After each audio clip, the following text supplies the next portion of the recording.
So, welcome everyone. How are you doing today? I don't care. I'm just kidding. No, I'm just kidding. So, welcome everyone. My name is Rick Miller. I am your instructor here for the Lightroom workshop.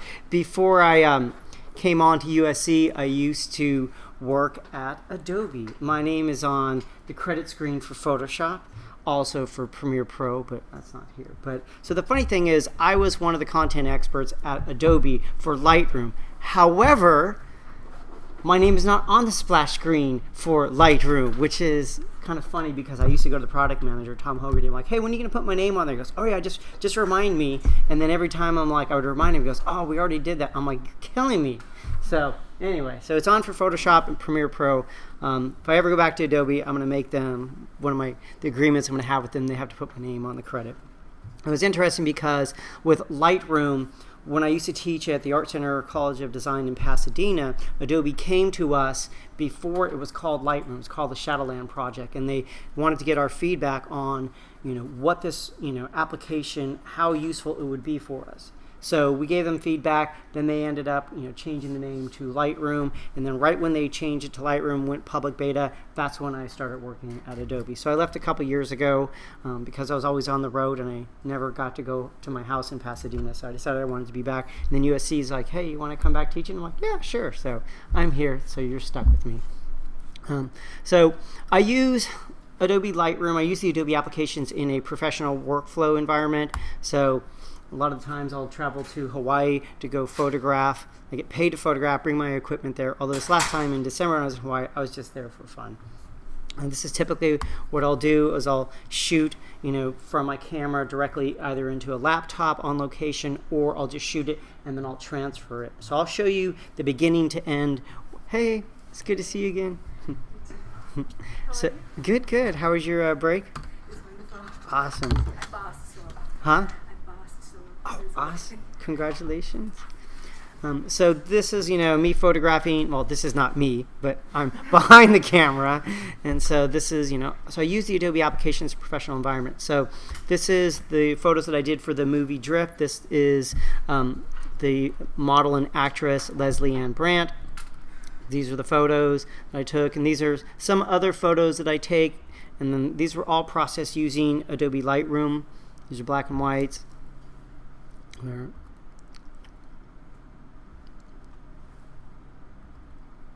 So all done, all processed using, Adobe Lightroom.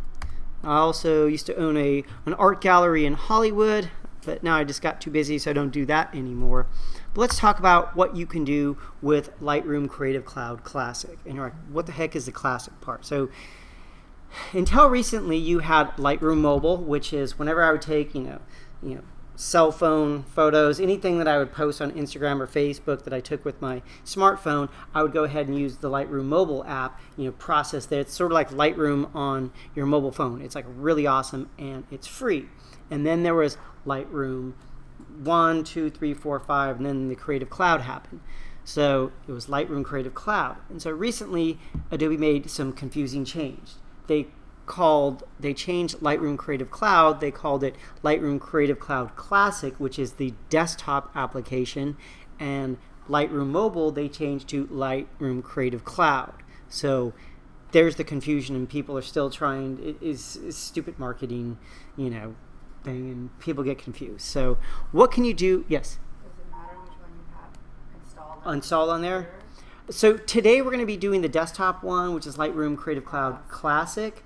But if you have the Lightroom CC, that is the mobile app that you can work on your desktop or on your mobile phones. And so, yeah, if you don't have you can still work with these files in the Creative Cloud. It's, but what we're... Yeah, try to, if not, then what I can do is I can come around and show you, because and I'll explain the difference. So Lightroom Creative Cloud, or Classic Creative Cloud, is a desktop-focused digital photography product that allows you to organize, edit, and share your photography. And so, did the name of the desktop version of Lightroom change? Yes. And as I indicated, Creative Cloud, Classic Creative Cloud is the traditional desktop application. The mobile app is now called Creative Cloud. So what are the differences between Lightroom Creative Cloud and Lightroom Classic Creative Cloud? So the Lightroom Creative Cloud is a new cloud-based photo service that works across desktop, mobile, and web. Lightroom Classic Creative Cloud is a desktop-focused digital photography product. That is a mouthful, an unnecessary mouthful. It's like they should have just kept it with mobile, but whatever. So today's agenda, we're going to go over best practices workflow, talk about import and organizing your photos, also work with developing how to process those images, how to export them for print, for web, slideshows, or video. Also show some really cool functionality with maps. So if you take images on your cell phone, or if you have GPS enabled, or if you have GPS enabled on your camera, you can see where in the world you took those photos, and I'll explain the advantage of that. And then I'll talk a little bit about working with Photoshop when we go there. So any questions before I start? Okay, so I'm actually going to talk about some best practices workflow. I'm going to actually turn the light on so I can photograph with it.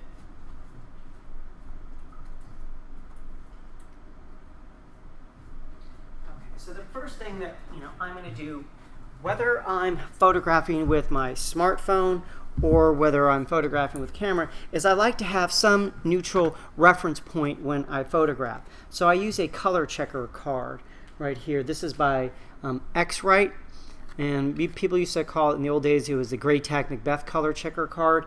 And the reason why I do this is because when I photograph with either my smartphone or a regular camera, you could set your white balance on here to whatever you want to, or most of the time people will just shoot it auto. Most of the time auto is good, but if you have conflicting lights, sometimes it'll throw off your camera and you'll bring it in and your image won't be that neutral, have a color cast. And so in that case, people will use some neutral reference point that has like white, gray, or black on there. If you don't have that, you just try to locate like a white shirt, a black shirt, or something that should be neutral, white, gray, or black. With that said, I'm going to go ahead and photograph, and you get to be our model since you just got back from Europe. You're like world traveler. So actually, let me go ahead. For those of who are listening to this, our home viewers, I'm taking a photograph of one of our models, or just one of the students. Let me go ahead and view this really quickly. Okay, so I'm going to go ahead and I'm going to set my camera to these settings. Got to change the settings really quickly, and I'll show you the workflow. Just looking at camera settings, getting everything right. Okay, so I'm going to go ahead. Can you hold that? So what we're going to do is I'm going to photograph you, but I'm going to make sure that this reference point is in the same source of illumination that his face is. So go ahead. And then, okay, so we go ahead and do that. We actually just a little bit. Okay. Just change this really quickly. Okay, one more time. Perfect. Okay, now can you remove that for a second? Okay, good. So now we'll go ahead and more.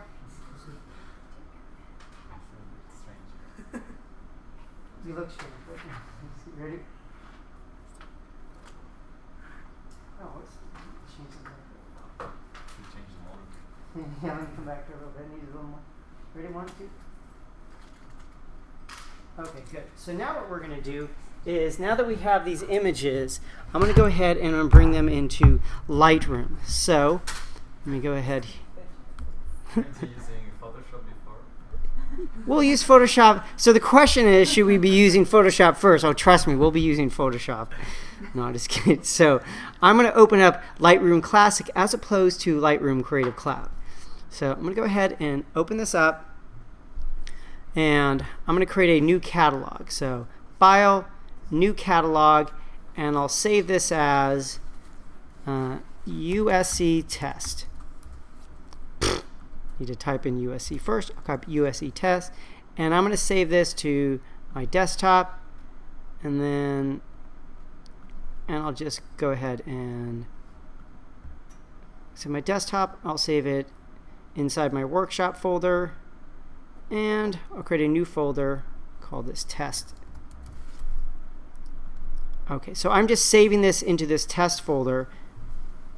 And so what Lightroom is going to launch, there's no photographs inside here. And what I want to do is I want to take the photos off of my compact flash card or SD card or whatever, and I want to import it, to Lightroom. So let me go ahead and I have some other photos on here, so let me go ahead and transfer these really quickly.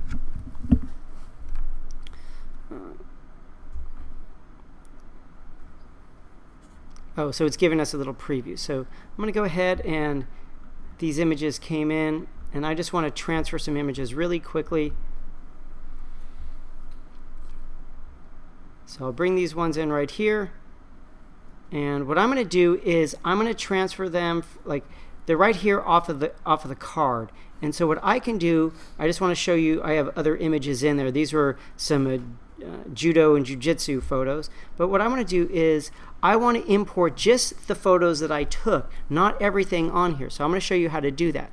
So what I'm going to do is well, first we're in Lightroom. You see Lightroom has all these different modules. There's the library module. The library module is where we can import our images, we can organize them, we can rate these images, and I'll show you how to do that. The develop module is where we can process it, we can white balance our images, we can make images black and white. The map module is where we can see where those photos were taken. We can create, go to the book module to create books, the slideshow module create slideshows, the print module to create prints, and then the web module to export this, for the web. And so what I want to do is I want to go right down here to the bottom left, and I want to click on import. And then it's going to allow me to move these. And so here I have photos, take another photo. So I'm just going to uncheck all because I don't want all of those photos. I only want, a couple of the photos to come in. So I'm just going to check the photos that I want to bring in, and normally they're in order, but these are somehow out of order. So we have a bunch of judo and jiu-jitsu photos in there. So I'm like, I choose the images that I want. So the source is where are they coming from? Do I want to copy those off of my SD card or move them? I'm going to just go ahead and copy these really quickly. And where do I want to move these to? So where are the files coming from? What do the files look like, and what do I want to do with them? And then where do I want to move these? Now, by default, it's going to go ahead and put it in our pictures. And it doesn't matter whether you're on a Windows machine or a Apple machine. Doesn't matter. I use Windows at home. Right now, I'm using their Mac. It's going to, yes? So maybe we could turn the light. Oh, yeah. Yeah, Thank you.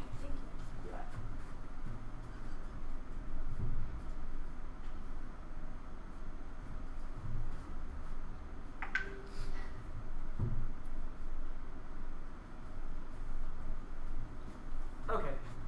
Yeah, thanks for pointing that out, I'm sure. Because I'm here viewing you all and stuff, and you're not, I'm not seeing what you are. So yeah, thanks. So then right here, it's going to put in the pictures, whether it's you're on a Windows machine or a Mac or an Apple machine. So I'm going to say, okay, let's choose another destination. So I'm going to say, you know what, let me go to my desktop, to that folder. I'm going to go to my test folder, and I'm going to say, you know what, let's create a new folder, and this is going to be photos, and I'll click create. So I'm going to put this into my USC test folder, into the photos one, and so now that's where my photos are going to go. So I'm going to bring them in. However, there's these things called file handling, like what kind of previews do I want? Do I want to rename these? So I'm actually going to rename these files, and I'm going to say, you know what, let us do a custom name. So I'm going to say, what name do we want to get? What do we want to call this? What? Amazing. Amazing. Okay. So amazing. So this is called amazing, and then it'll be 1, 2, 3, 4. So we have that the way that we want to. Then when it imports, we can choose a develop setting. This is really cool. If you want, you shot your images and you have a particular black and white setting that you liked, or a color setting that you are going to use all the time, you could say, you know what, bring it in with, a black and white, or maybe a, preset, like make it those colors punch, or maybe do a bleach bypass or whatever. But right now I'm going to choose none because we're going to develop these on our own. So I won't do any of these. I can type in keywords. Keywords is going to be great because Lightroom is a catalog. It's a database. It allows me to search through, all of my images. So if I have, like on my computer, I have about 150,000 photos in my Lightroom catalog in my database. But I don't want to have to try to figure out every image that I photographed in Hawaii. So I can just type in on my keywords Hawaii, and it'll search through those 150,000 photos and show me all the photos that have a particular keyword. So we're going to add keywords. This is a best practice. So what keyword should we use? One would be USC. What would be another one? What? Student. Okay. Amazing. Is that what we said? Amazing? Awesome. Awesome. Okay. So these are, I'll put awesome. Any other keywords? Argue. What? Argue. We'll put like animer. Just like anything that we could think of. And then, so I go ahead here, and then I'm going to import these. So now it's going to import these, images into Lightroom. And now it is ejected the card, so I don't need to worry about the card. It says, I'm like, great. So now I'm here in the library. I have these thumbnails. But if I want to, like, I select an image, and if I want to, I can double click on it to make it larger. So I can double click on it. And then if I want to go to the next image, I can just click down here in the little thumbnails. And we're going to do this hands-on in a second. I'm just kind of showing you the workflow. I can click on there, and I can see that. And the cool thing about this is that in the upper right hand corner, it shows me what ISO I used, what lens I used, and what f-stop I use, and the shutter speed. So it tells me all that information about that. I'm like, oh, excellent. And it also shows me my exposure. And so I clicked on this, to fit this in here. But if I click on it again, see how I have my zoom tool, I can click on here, and by default it'll go 1:1.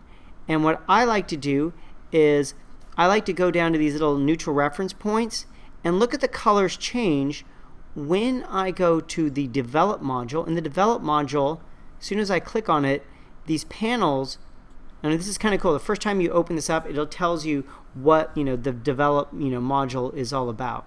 So the develop module is where you edit your photos, So I go ahead in here, and this is where I have presets that I can apply to it. But what I'm going to do right here in the basic panel is this eyedropper. So I'm going to click on the eyedropper, and then I'm going to go over here, and I'm going to go to one of these neutral targets.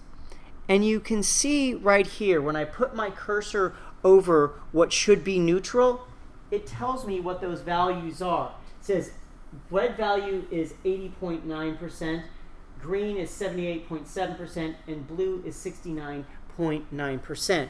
What this means is that these numbers should be neutral, but there's less blue in the image. That means that if there's less blue in it than red and green, it has a yellow cast to it because the complementary color of blue is yellow.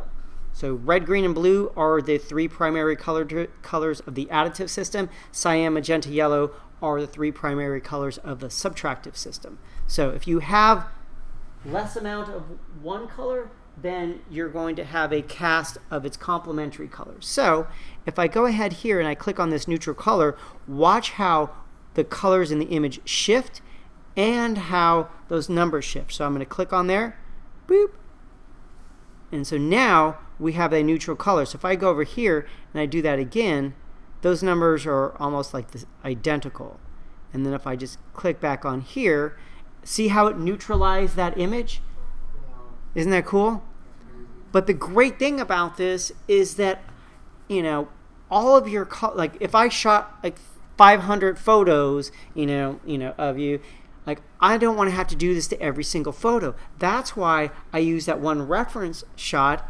And if I go over here, it's like, or these other images, all I need to do is select the first one, go to the last one in that, click Shift, And then as soon as I go ahead here and I go to the sync at the very bottom, I click on sync, and it says, what do you want to synchronize? Well, all I did was white balance. So I mean, I can check everything. It's really not going to matter. But if I check none and just said white balance or whatever, and then click synchronize, watch what, and then if I click onto another image like that, they all got, this is going to save you so much time. And like I'll typically do a shoot that will have like 500 to like 1,000 photos in that. Anytime I change the lighting conditions, I do another, I take that card and I use another reference shot. Now, do you have to get that? No. They have cards, like it's called Wibal. I'll show you later, WHIBAL. But it's the size of a credit card, and I'll just put it in, I'll have it in my wallet. So if I'm out and about and I'm like shooting with my cell phone, I'm like, oh, you know what? I'm in Hawaii. I want a really cool, I want to take these cool photos, but I don't want to carry around a big, huge card. But I do have my wallet. I just pull out. It's the size of a credit card. I just have the model, or if I'm photographing like the ocean, I'll just hold it out at the end of my hand, click on it, and then I can bring it into either Lightroom Creative Cloud Classic or Lightroom Creative Cloud and just white balance it. Yes? How did you know which square to pick? Excellent question. So let me grab the squares really quickly.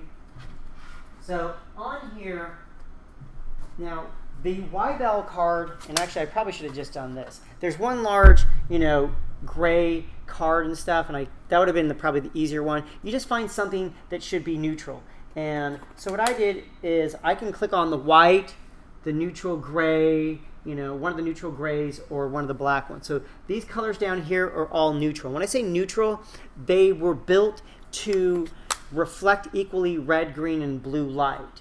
And so in the perfect lighting conditions, they'll be neutral.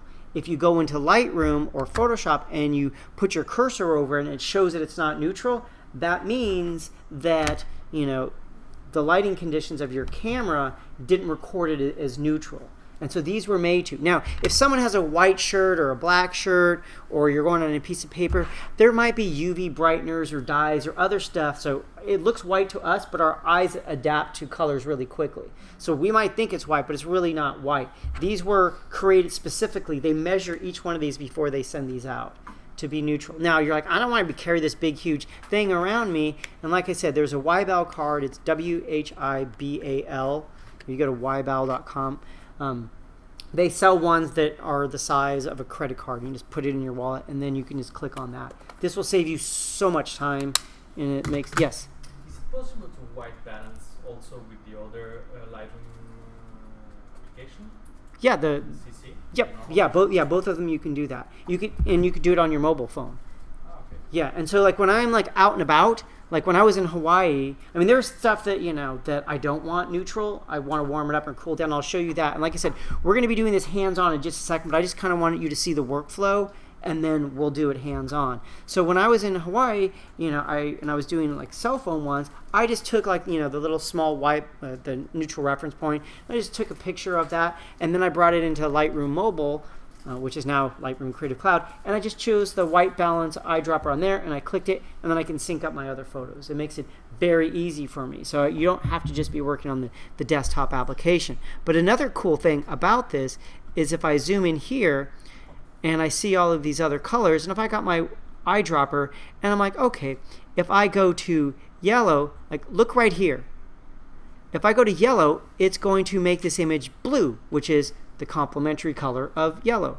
If I go back to one of these neutral spots, so which one did I know to click on? You just click on one of the neutral ones. Any of the ones on the bottom. Any of the ones on the bottom. However, when Thomas Knoll, who was the engineer who him and his brother created Photoshop, when Thomas Knoll created the raw engine for Lightroom, he used this swatch right here. It's this, it's not white, it's not middle gray, but it's like light, and it's like white with detail. So I usually use this one because sometimes if your exposure is hot, it might give you a wrong, it might not be able to read it. So sometimes if my exposure is, if I went ahead here and I click on there, this one actually, let me mess this up a little bit.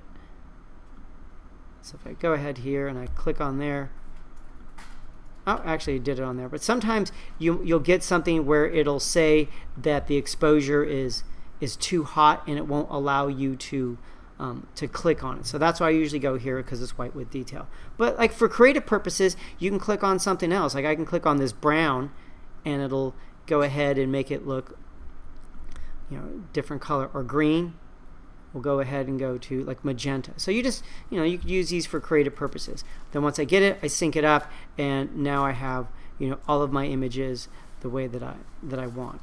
And then, does that make sense? Okay, great. Then I can go ahead and I can add some other things to that. So I have my temperature and tint, but just because, I neutralize, it doesn't mean that I might like it that way. You might like something warmer or cooler. That's where the temperature and tint comes into play. So I can warm this image up, or I can cool this image down.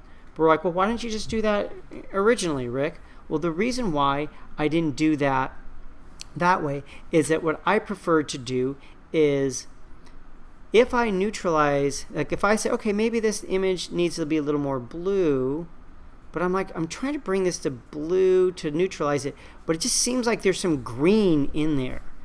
And it's like, so I'm like, let me bring this down. So there's some green. I'm like, I don't like that. And that's in the tint. So the temperature is our blue to yellow axis. How warm or how cool is the image? The tint is going to be where our green to magenta is.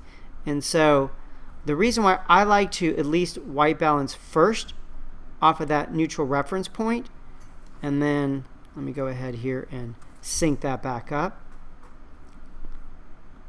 is because it'll neutralize that tint. And so before, when my tint was at a very low number, it says, whoa, there was a lot of green in this light. So this light, when I photographed it, like it had to move 19 points of magenta to compensate for that green. So I might have been cooling this image down, but not realizing that there was still green in that. So that's why I like to white balance. Then I can cool it down or warm it up, and I don't have to worry about like a green or magenta cast, which our eyes are going to notice. So that's why I do that first. And then there's some other things that we can do with this, which I'll get into later, but I'll develop it, and then I can just export it, to print, the web, or one of these other options. So let's go ahead and let us open up Lightroom. So we're going to open up Lightroom Creative or Classic Creative Cloud, and I'll show you how to import the photos that we're going to work with today, and then we'll do hands-on. Any questions? Okay. So we'll go ahead and, does everyone have Lightroom open? Okay. Make sure that you're in the library module. And then, so actually let me do this. Let me close this. So I'm going to open up Lightroom.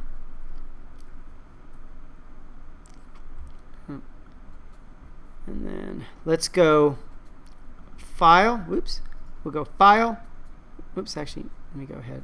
I'm just going to have you just import these. Go to Library menu. See right here it says Import. Click the Import button in the bottom left-hand corner. And do you have those photos downloaded, the Rick Miller Workshop ones? Okay, so, oh, you don't? Okay, so then, did you get the link for it? Okay, yeah. So who here has the files on their laptop? Okay, so for those of you who don't, the what? Yeah, there's the link. It's a bit.ly/RL files, bit.ly/LR files. Rick, Yeah. just a heads up, my thing looks different from yours. It doesn't have those development. Oh, because that is you got the Lightroom Lightroom CC.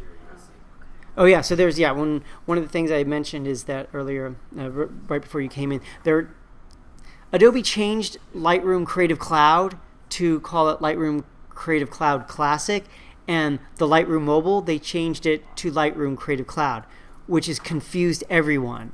It is like, it's a marketing, spin, and like the people I know at Adobe, they're just like, and most photographers are confused as it. So yeah, it's very confusing. Can I manage with this one today? Do you have Lightroom Creative Cloud Classic on there? I can get it.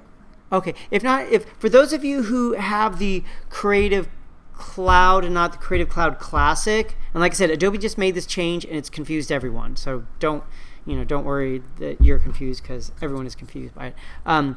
You can still import those images into bring them into Lightroom Creative Cloud. I'm just gonna say Lightroom Mobile, the Lightroom Mobile one, and we're gonna be doing things a little bit differently. There is the develops modules, so you have that there, but if not, you could just watch this. Okay, so what we're gonna do is, see right here it says select a source. So we go right here to select a source, and then I'm going to go to my desktop, and I'm going to go to right here where mine says Rick Miller Lightroom Workshop. Do you all have that folder? Okay, select that. Do you have something called include subfolder selected? Okay, if this is not checked, it's going to say no photos found. And if I twirl this disclosure triangle, I can click on the different, ones, and I would have to actually click, and see. I'm like, okay, there is, all of my images. I don't have to do this to every single one. So what I'm going to do is I just go to the root folder that has all the folders, and I just make sure that include subfolders is selected here, or I can just click on include subfolders. It said subfolders are now included. And so I'm going to go ahead and click OK. So now all of the photos, in this case there are 75 photos that exist in the root folder, the Rick Miller Lightroom Workshop. So what we want to do is we're going to import these images into Lightroom. Now, what we could do is we could, do we want to add any keywords to it or any develop settings? But right now we're not going to do that. We're just going to leave as is, because I already did this ahead of time, and I'll show you how to do it once we import them. And then we're just, see right here it says add. The difference between where it says copy, move, or add, the reason why I wanted to show you before when I connected a compact flash card, an SD card to the computer, is that I have it on the card, and Lightroom recognizes that it's a card. It says, do you want to copy them off of this card and put them on a particular drive? So I can copy them if I want to, or move them off of the card. But if I already have the images on my computer, then I can choose to add them. I can say, okay, I could also choose copy if I want to. I'm like, oh, you know what? I want to copy them off of one of my drives and then copy them to another drive. But right now I'm saying, you know what? I already have my computer in the exact spot that I want to, so just add them to the database. It's not going to move them. And when you work in Lightroom, everything you do is non-destructive. There's just a bunch of sliders. You can, get rid of those changes, non-destructively. So we're going to go ahead and we're going to import those. So now it's going to import all of those files. And it says, do you want to enable address lookup? So I'm just going to click enable. The reason why is that I want to be able to see images that I shot, where their GPS coordinates. Okay, so now we have all those images. So do you see right down here in the bottom left-hand side where it says folders? Does everyone see that? Okay, so we scroll down here. And what we're going to do is we're going to click on where it says library. And so we click on library, and inside of library we have all of these photos. Now what I want to do, like the first thing that I do when I bring images in, I want to rate those images. I like to rate the images so then I can decide which images do I want to bring into the develop module. So the library is where we organize and rate our images. Then we hand it off, the ones like our selects, to the develop module. So no use of me bringing 1,000 images over to work within develop if I just want to work with one or two. So I'll go ahead here and I can go through these images and I can add ratings on them if I want to. But what I want to do is, you see right down here at the very bottom, it shows me a grid. But watch what happens if I click on this one where it says loop view. Then I can see the individual images, or I can see them, And then there's this XY where I can, figure out, do I want to say, okay, which one is do I want to select and which is, a candidate. But for now, I just want to keep this very simple. We're going to go between thumbnail view and loop view. So let's go on to loop view. And you see right down here where there's, we have a flag. That can be our pick, or we can add star ratings. This is going to depend on what makes sense for you. Some people like to just say, you know what, I want to put a flag or a pick flag on the images that I want to hand off to the develop module. Other people will go ahead and add a star rating to that. Or, what I'll do is if I have lots of images, I'll just hit the flag to just do my picks. And then once I have the picks, I'll filter based upon the ones that I flagged and then give them a 5 or a 4.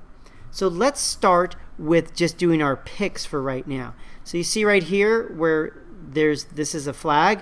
If I want this, I can click on that. If I don't, then I can go ahead and just set that as rejected, which is the shortcut is an X. But check this out. This flag right here, if I did a P on my keyboard, that is a shortcut for giving, for flagging this. So flag that as a pick. And you can see right there it says P. And if I decided I didn't like that, you just hit U to, unflag that. So P as a pick, X, to reject it, or U to just undo what you just did. So I'm okay with this, but I don't really, I think I'll go to something else.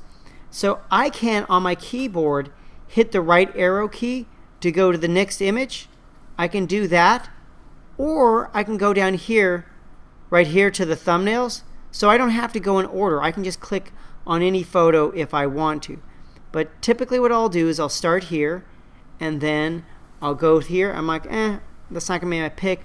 I like this one, so if I want to pick this as a flag, what key do I, P exactly. Do right arrow to go to the next one. I'll hit P for that one.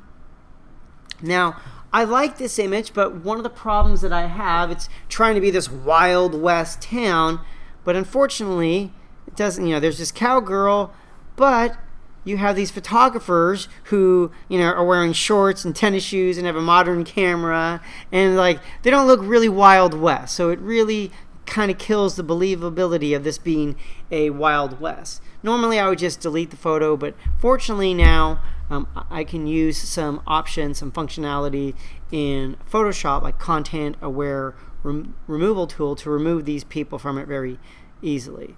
So I'll just go here. I'm like, I'll think about that later. Go to the next one. I like this one of the cowgirl. Same thing. There are photographers there, and there's a tripod. So I'll skip that for now. I like this one. I'll go ahead, and if I wanted this as a pick, what modifier key do I use? P, exactly. So I can do that if I want to. Let me show you something also right here. Do you see this little upside down triangle right there? Over here in the bottom right? If I click on that, that shows me what options I have.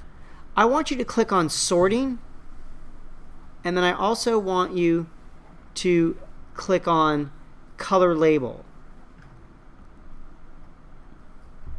So what I like about this is that, I can sort this by, when this was captured, or what rating or pick or whatever it is that I want to. But then I also have color labels on there. So keep that there, and I'll show you we're going to use that in just a bit. But so right now, I like this. I pick that. I do right arrow on my keyboard, go to the next one. I'm like, it's okay. How many of you saw the video by Guns N' Roses, Cold November Rain? None of you? Okay, then. When you go home and you do a search for Guns N' Roses, Cold November Rain, in the video when Slash, the lead guitar player, is doing a solo, he's actually in front of this church, playing that. It's in New Mexico. So it's okay, but I'm not too happy with it. Photo's okay, not, okay, I like this. I'll hit P on my keyboard for pick, do the right one. I'll hit P on the keyboard, or like I said, you can, if you forget that, you can just click right here and there's your pick, right arrow. I like this one a lot. Click on there. And this was done, this is kind of cool because this was, you know, the image was okay, but what I ended up doing with it is I brought it into Lightroom, I did a vignette, made it black and white, but then I just started targeting certain areas for, you know, to bring the exposure back so it looked like I had a light on it, but I didn't. So I do right area. I like the same thing. I'm going to hit P for pick. Same thing, I'll hit P for pick. P for pick. P for pick. And then for this one, like I want to view in and see how sharp this is. So if I click in this image, I'll click here and it'll go to 1:1. And I can pan around this image just by moving it around. But you see over here to the left where it says Navigator? They actually got this Navigator panel from Photoshop, and we can just move this around in here if we want to. So if I go down to his holster, his gun holster, I can see, just to make sure how sharp it is, I'm like, yep, I can see all of the different, you know, nicks on there. Now if I wanted to view even closer, I can choose like 3:1, or if I click here, it goes all the way to 11. How many of you have seen Spinal Tap? You're killing me. Okay, so for those of you who have, since none of you have seen Spinal Tap, Spinal Tap is a mockumentary, and he has this guitar amp that goes to 11. And they're like, well, why don't you just make 10 louder? He goes, but this goes to 11. So it's a funny joke, and the engineering team at Adobe, when they worked on Lightroom, they made this go to 11. It doesn't do anything other than just being able to say you go to 11. So it's just kind of funny. But I'm going to go back to 1:1 ratio and just view that. And if I want to go back, I'll just fit this image back in there. Okay, so I like that. I'll give that a P. Go to the next one, give that a P, and I like that. So that's P. Now, why might I add it, pics to my images? Like, I edit pics because later on, when I'm going to go to the develop module, I want to know which images did I like and which images don't I like. So I'm like, okay, I just want to bring over, and develop images that have a pic. So the great thing about that is it right down here, you see in the bottom right hand corner where it says filter. Do y'all see that? If we click on that, we can choose, by all of these, So where it says flagged, I just want to see my flagged images. So when I click on that, only the flagged images are selected. So this says, hey, 13 of the 20 photos that I took are flagged images. I'm like, great, because I don't want to worry about any of those other images. And so now I can select an image and then go ahead and click on to the develop module. And then it'll bring it into the develop module, which the panel on the right hand side and the panel on the left hand side will go ahead and update to reflect functionality for the develop module. Does that make sense? Okay, so let's go back to the library module, and I want us to go right here where it says 3 develop. Click on the disclosure triangle for there and click on where it says like adjustments. And so we can click on these different images right here. Okay, so does everyone have this image selected of the cowboy? Okay, so what I want you to do is we're going to use this as a reference photo. What I like to do when I'm working in Lightroom, so let's go ahead and we're going to click on the develop module. So once we go in the develop module, we have develop options. So what I like to do is sometimes I'll have an image and I'll make a couple different versions of it. Maybe a color image, maybe a couple different black and whites, and so I can compare and contrast and see which one I want to. The great thing about Lightroom, because it's a database, I don't need to duplicate a photo. And let's say a photo was like 25 megs. If I start duplicating photos to try different effects, there's a 25 meg photo, then there's another 25, there's another 25, and I just keep building up, and it takes up hard drive space. The great thing about Lightroom is let's right click on to that image right now, and you see this thing called create virtual copy? If we click on create virtual copy, it makes a copy of that image. But if the original one was, if this original one was like, let's just say 25 megs, I'm just saying that. If that was like 25 megs, then this is going to be 25. But because it's a virtual copy, all it did is just create a JPEG preview of that. So it's referencing the original file, but it's not changing the original file. Bless you. It's not changing the original file. It allows me all the creative flexibility to do a development on it, and only when I export it will it create, an exported file. So it keeps things nice and small. So what I want you to do is, with this image, I want you to go right here to where it says reset and click on reset. Boop. So this was how the photo was originally taken, and this is what I did in Lightroom. This actually took me about 20 seconds, to do this. And the cool thing about it, I was I took this and it was ready to rain, and then I just took and I wanted to get the exposure. He was backlit, and so I wanted to get exposure on his face, so I took it, and like I said, it was about ready to rain, but the clouds were nice and cloudy, but he was backlit, so to get a proper exposure on his face, the sky, because the camera can only capture so many stops of dynamic range between the brightest highlights with details to the darkest shadow. So in order to lighten him up, it lightened the entire scene up. And so what I wanted to do is I actually wanted to darken these clouds down. And so what we did is, the cool thing about this, everything here in Lightroom is just a set of instructions. It's just a bunch of sliders. So you can see everything that I did here to this image. And same thing with this image. If we right click on it and choose create a virtual copy, and I click reset on there, that's how I originally took this image. Does this make sense? Everything is just a bunch of sliders. So what we're going to do is we're actually going to take a photo and we're going to do some processing with this.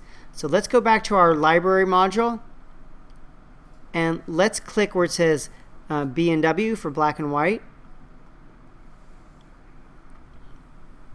Okay, so it's let's look at some, yes? For that cowboy picture, how did you get that different set of tools in the basic panel where it says recovery, fill light, blacks instead of the usual shadows? Okay, excellent question. So and that's actually a really good one. So if I go back here to my adjustment one, and I go to this one, if we go ahead here, you'll see recovery, fill light, and you're like, wait a second, where are shadows and fill? And if I look here, let me go down to camera calibration. This used, I shot this in 2007 or 2008, and it used the older version of the camera raw. Now there's version 4, which is what we're using in 2017, 2018. But so when I did it, it was before 2010. So this used older settings on it, like recovery and fill. Things are much better now. So had I used, the great thing about working with these files in Lightroom is that I can update those settings to take advantage of the new processing engine. So that's an excellent question. So it recognizes the old settings that I use, but the newer ones are better. So so we go ahead here to this to the black and white, and if I click on this one, this is a photo that I took in color, and then this is me just doing a couple of black and white settings. So what we want to do is, so which one do you want to work on? Do you want to work on my friend Kate, or do you want to work on Dane? What? Kate? Okay, so we'll work on Kate. And so what we're going to do is we go to make sure we're in their develop module, and let's just go ahead and reset this. we'll click on reset this. And what we want to do you want to work as a color image and clean it up, or black and white? Color. Okay. So if you look here at this image, it's kind of dull, but when I go ahead here, it's much more bright. And the reason why is, well, who here can tell me why the color temperature looks different? The focus on her body. Well, look right here. The color temperature here, 6,150 degrees Kelvin -6 versus here.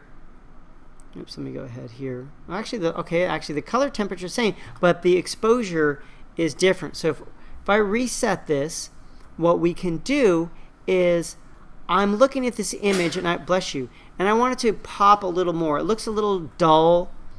And so if we look right here, this is the histogram. This shows us where the dark areas are, where the midtones area, and where our highlight areas are. So you see this spot, this little gap right here? There's nothing in the highlights. And so what this indicates is that this is a little bit underexposed. And so what we're going to do is we're going to take this exposure slider. You see right here in the basic panel where it says exposure?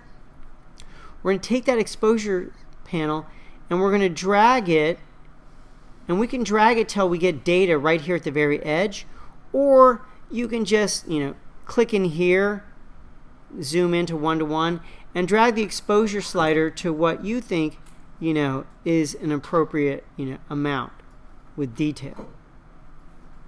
So I've already increased the exposure by half a stop. So that's one. I'm like, okay, I like that. And then I can just kind of compare and contrast it with the original one. So this one, actually, I increased the exposure by a full stop, on there. So that was, very interesting. So I increased the exposure. But then if I want to bring some details out in the shadow area, you go right down here to the shadows, and I can increase that, if I want, in the shadow areas. So I can go from really dark to really light. And so it just depends. And so with this one, I'm actually going to make this more moody. So instead of bringing the shadows up, I'm going to darken the shadows down. So let's darken the shadows down. And so the contrast, do you see the contrast right here? I could increase the contrast or decrease the contrast, make it more flat. I like images with a little more contrast. So, and like I said, everything we do here is a personal preference. Just because I do something one way doesn't mean it's the only way, or it's appropriate for the photos you're working with. But for this one, I'm going to increase the contrast. But sometimes when I like it when I increase the contrast, but sometimes it might plug up the shadows a little bit. So I'm like, okay, I like it like that. However, maybe if the shadows got a little too dark, no worries, you can just go back and lighten those shadows up. But actually, I'm going to keep those shadows dark. Okay, the highlight areas, the highlight is going to be like the difference between like white, blacks, and shadows and highlights.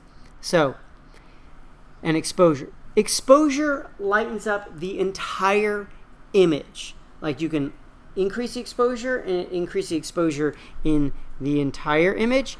Or I can decrease the exposure and it decreases, the exposure for the entire image.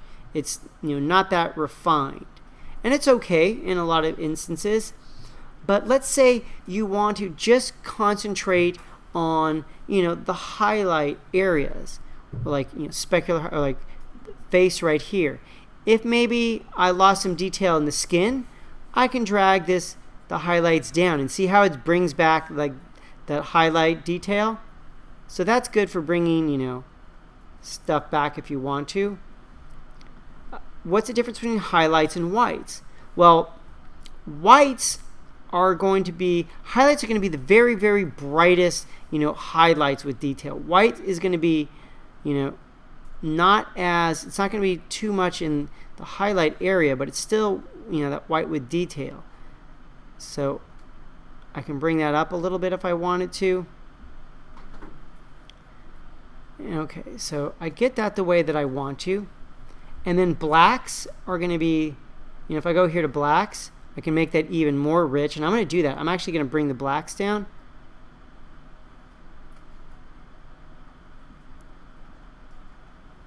And shadows, if I need to bring a little bit of detail back in the shadows, I can do that. So we're just playing with sliders. Everything you do in Lightroom is just a set of instructions. It's just a bunch of sliders.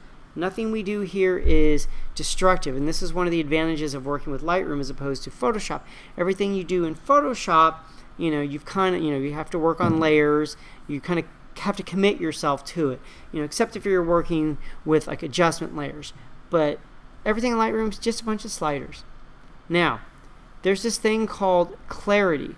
I like clarity for landscape stuff. It looks great for bringing up, like, what clarity is essentially kind of sharpening like the mid-tone areas. It makes it appear more sharp. However, you want to be very, very, very careful when you do this on people. I'm going to view this at 1:1 because clarity can make people not look as attractive. It brings out, details like, and if you have blemishes, it'll bring that out. So on skin, on people, I usually don't go above, and like I said, this is a personal preference. You can, go higher on this or lower. I usually, if I'm going to do clarity, I'll usually keep it around 5, on people. However, there have been times where I can increase it to 10, especially if it's like guys that have a lot of wrinkles or texture, and you're going to do a black and white, and you really want to bring that grit out in their face. Then I'll just crank up, clarity, and it brings out like all of those, that detail. So just be careful. It's on a case by case basis. But on landscape, you can increase this, much more. However, be careful when you do clarity because you'll see those sharpening halos, and like you have a light side and a dark side. You ever look on like social media and you'll see photos like where the edges have this weird halo on it? That'll be someone will have done some type of clarity or some type of highlight shadow, and it just looks unnatural. So you don't want, too much of those edge lightening and shadowing going on. So brightness, okay, what's the difference between vibrance and saturation?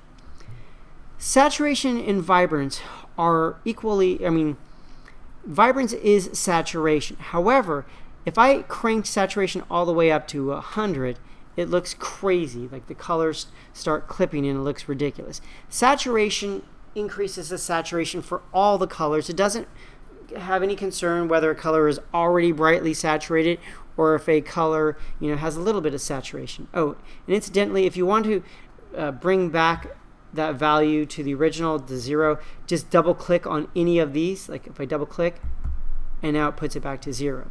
Now, vibrance increases the saturation. However, vibrance will increase the saturation but will protect skin tones, whether someone's light skin, medium skin, or dark skin. It looks for certain skin tone color components, and it also protects like earth tones. And so and colors that are already brightly saturated, it will make sure they don't get as clipped as much as they would with saturation. So if I increase vibrance, I'm going to go to like full strength. It's it's still a little crazy, but it's nowhere near if I went to 100% there. So I usually use vibrance, and very, very sparingly will use saturation. So I could bring this up and see how it's like, it's bringing the saturation up nice, but it's not like really killing the skin tone. So I'll bring this up just to add a little kiss of color. Does that make sense? Okay, so now you can just, so once we've got that, and one of the things that we could have done at the very beginning, which I didn't, was we can warm this, we can cool this image down, or we can warm this up, and you just get it, the way that, that you think that you like. And if you double click on it, it'll just kind of reset it back to how it was. But what I want to do is I can go to this thing. You see where it says HSL color in black and white? Let's click on that right now. And this is what I really, really, really, really, really like.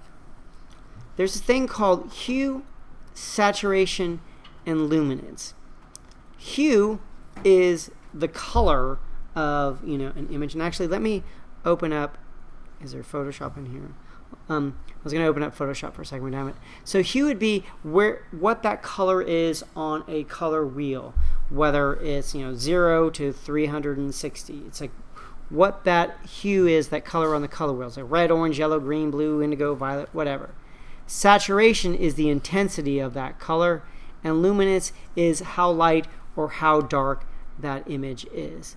Saturation is, you know, do you increase that intensity of it, or if you back it off, if you decrease the saturation, you're heading towards white. You're actually adding white to that. Luminance is how bright is it, how light or how dark it is. If you increase the luminance on something, you increase how light that color is. If you go to the left, you're adding black to that as opposed to adding white with saturation. So I can click through here and try to figure out, okay, is that blue or cyan? And let's say I wanted to change the hue of that background. So I don't know, what is this? Is this, what hue do you think that is? Is it aqua or is it blue? Don't know, don't care. Here's why. Because instead of having to figure that out, you see this thing right here? This is called, it says adjust hue by dragging in the photo. This is called the target adjustment tool. And what I like about this is if I click on here, I can click, and as soon as I click, if I start to drag this up, it tells me, okay, that's blue. So now I'm moving this towards like a purple color. Isn't that cool? So I'm just affecting that region. So I'm shifting the hue. Yes? Can you do that one more time? Sorry. Absolutely. And how does it know not to do the girl? Because, and this is a cool thing. So I want to reset this. So I'm going to double click right here. It says blue. And so this is what I really like about this is I can figure out what these colors are, but if I go to the target adjustment tool, I click on this, and I use this all the time. I love this so much. And this is great for shifting backgrounds or other stuff and not touching other colors. So if I wanted to change a background, I can click on here, the target adjustment tool, and then I click onto the range that I want. In this case, let's say this is the color, the hue that I want. I press down and I keep it held down, and if I drag up, it shifts it, to the right, and if I drag it down to the left, it shifts it towards, more towards aqua. It shifts it more, yeah. And if I drag to the right, it goes more towards like purple. Does that make sense? So she had like a similar color dress or lipstick on, it would have changed the color. Absolutely, exactly. And so that's a good thing. So if she had, if her lipstick matched, then, bless you, then it would be a little bit of an issue. However, there are some other tools where I can target just areas and protect other areas. I can mask them off in Lightroom, so it makes it very easy for me. Yes? Do you know if there's the same functionality on the other Lightroom CC? Because I'm trying to, but I don't find On the target adjustment? Yeah, on this one, yeah, there's actually the thing. On there, there's, I'll show you during, because you could do it on here, like there's the target. On the mobile one, you're able to choose. There's a little edit one on the mobile one is on the left hand side, and you can paint it or you can target an area. So I'll show you when we're done with this one. And so let me just do a quick little detour right here, and I'm going to show you on a different one really quickly. So let's say I have this image and I want to do a black and white of this. I go to the develop module. Her hair is red and it's black there, and these cards are blue. And so let's say I want this to be black and white. So I click on black and white, and it goes to like this default black and white. However, I really want to control that tone. And so even though it's a black and white, there's still all these hues in there that are getting impacted. And so if I wanted to lighten up what used to be red, well, I can, like, is it red or is it orange, or they're both red and orange? I don't know, and I don't care. The reason why Same thing with black and white, and this is how you can get really amazing black and white images where you weren't able to do this before. If doing film photography, what we used to have to do is we put different filters on it to block out the sky or allow more of the sky in. So you darken the sky or light the sky. Well, the great thing about here is that you can click on it, and then I go over to her hair. Is it red? Is it orange? Don't care. If I press down, if I drag it up, then it's showing me, oh yeah, it is red and orange. So I am lightening up that red-orange hair, or I can also darken that down. Does that make sense? Same thing with these cards. I'm like, is that blue or cyan? Don't know, don't care. I can click on one of the cards and I can lighten those cards or darken the cards. And see how all the plain cards get darkened down? Yes? So is this how you do black and white? Instead of doing like the presets on the left, you get on the right? Excellent question. So if I reset this really quickly and I go to black and white, there are these Lightroom black and white filter presets. My recommendation is click through here and see which ones you like. And so maybe I like this infrared. I can click on there. I'm like, ooh, I really like this infrared. However, this area right here, maybe if I click on that, I just want to lighten that area up. So I can use a preset as a starting point, and then I can use this for more targeting of this. And then you can create your own presets, if you want to, which I'll show you in a second. So when I go back to this one right here that I was working on, let me see, that I was working on, I can just target just the areas that I want. So we have this, like if I want to, but there's also the saturation and the luminance. So let's click on the saturation for this image. And like I said, I can, experiment. Is it aqua? Is it blue? Don't know, don't care. I can click on to that target adjustment tool. I can press down, and if I drag it up, see how I increase that saturation? And that's what I did in that image. I just increased the saturation for the background, or I can drag it down, and so now, isn't that kind of cool?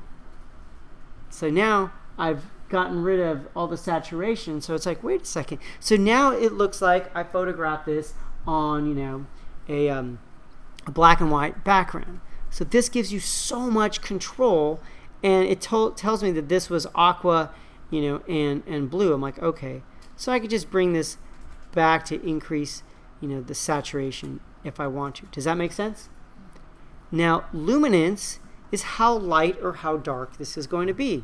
So same thing, I just get, click on that target adjustment tool, and I can click on the spot that I want to lighten, and so boom. So I can just affect these little highlight areas there, or I can go down here and click there, and it affects that range. And so this helps me see how her, I can, kind of change, the separation of her from the background. Let me try clicking over here.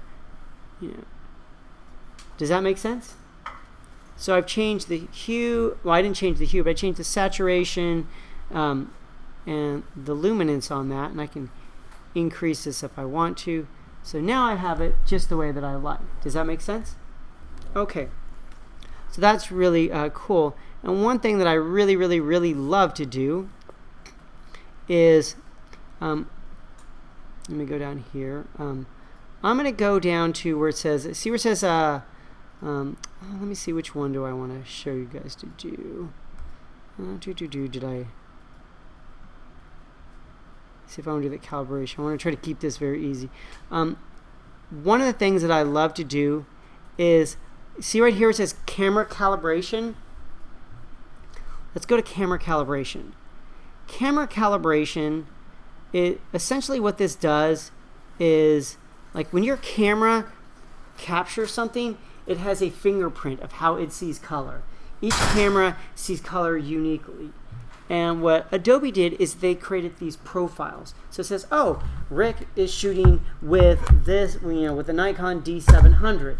Use that profile of how that profile recognizes color, and then what it does is it shifts the color to match how this should see color neutrally. And so every camera has its own, profile of how it sees color. Well, that doesn't prevent me from tweaking this. So I can go in here and I can change things. Now, normally my recommendation is don't go in here because this is set to be exactly or how your camera sees color.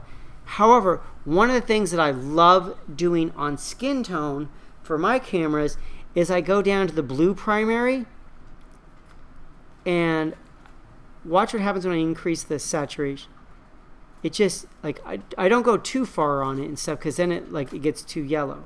So I'm not backing it off. What I like to do is I like to bump up the saturation just a little bit, and then it adds a little bit, a kiss of color, of warmth into the skin tones. Now, don't go too far, and each camera is going to be a little bit different. So I love, doing that, and that's yes, question. So for the camera profiles, does that change those sliders without changing them on that, like what you see, or what does that change exactly? Okay, so if I go back here and just click on like the default, so by default this is the newest process version. It's the current one. On some of the older ones, you saw maybe the 2003 version or 2010. It will honor whatever developed settings you applied to your image from 2003 on. Whatever version you use, it'll respect that. You can change that at any time to update to get access to the newest functionality. However, all images that you're working with now that you import are going to use the current settings. Now, the general one is going to be the Adobe standard. Adobe will recognize whatever camera you shot with. So let's say I brought, one image had a D700, one was a D800, and the other was a D7000. All of those are going to see color uniquely different. And so Adobe says, oh, this one was shot with the D700, this was the D800, and this is a D7000. And it'll apply, bless you, the appropriate Adobe standard profile to that particular photo with that particular thing. Now, that doesn't preclude you from doing some of the other settings. And what Adobe did is each camera, like the manufacturer, will put their own little settings. Like this is how we want to interpret color. You can interpret in portrait mode, or you can do it in landscape mode, or saturated mode. So you can do that. And so Adobe created profiles for that. So I prefer using Adobe Standard as my starting guide. But let's say you want to say, you know what, I want it on the Nikon cameras, I want to try Camera Vivid. Watch how those colors change. I click on Camera Vivid. So now this is how Nikon interprets a vivid, scene. And so if you like that, great. Here's Camera Vivid 4. I'm like, that's a little too much for me. Here's Camera Neutral. Like, that's very, very neutral, but let's see what Adobe Standard does. So there's just a bit of difference. And so for me, I just use Adobe Standard, and then I tweak my settings out, my white balance, and get it the way that I want to. Other people I know, they'll play with these and see which one works for them. There's an even better way that you can do it. You can create because if I had two Nikon D700s side by side and took a photo, they're going to see color just a little bit differently, but on average they'll be very close. You can create a custom camera profile, but that's beyond the scope of this class. But honestly, my recommendation is just stick with the Adobe Standard. And my little trick for skin is just bumping up the saturation just a little bit on my cameras, and it warms it up nicely. You can also, there's other options here like lens corrections and whatnot. One thing that I like is, oops, let me actually go up here. Let me click this right here. You can get rid of noise if you want to, and there's the sharpening. So right here on sharpening, like if I want to sharpen a certain part of it, let me zoom up. Let's go down to, you see where it says detail? Let's go down to the detail section. We'll go to detail.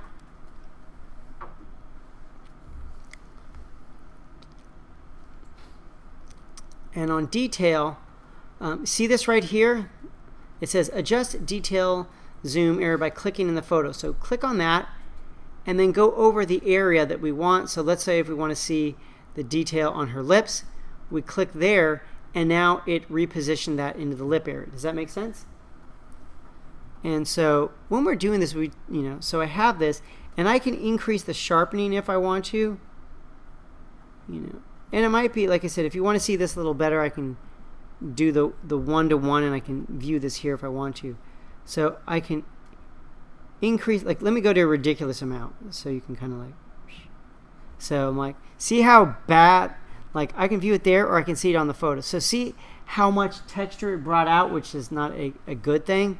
So you want to be judicious in your amount of this. And so let me kind of explain what this does.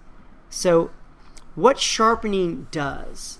Sharpening, if you ever look at some of the paintings from the old masters such as Rembrandt, what Rembrandt did when he wanted to draw attention to a certain area, he would, where light and dark edges intersected with each other, he would take the light areas of that and paint them lighter, and the dark areas he would paint them darker. And what that did is it gave the illusion of a sharper image, and it brought your attention to that detail. And that's essentially what's going on digitally when you add sharpening. What it does is it takes those edges and it creates, it's a sharpening halo. So the light part of an edge gets lighter. The dark part, will go ahead and get darkened down. And so the amount, think of this as the volume control on your, on your speaker. So if you're listening to music, if you increase the amount, you're increasing the intensity, how light and how dark that halo is going to be.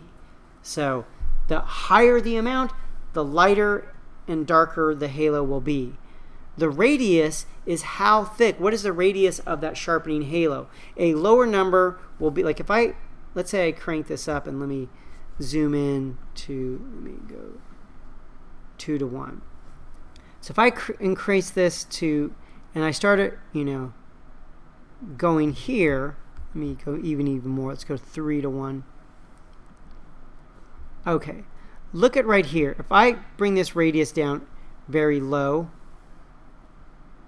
and then I start to increase that radius all the way, those radius, it starts getting much thicker and it doesn't look real. So my recommendation is to keep these, be judicious in your use of it.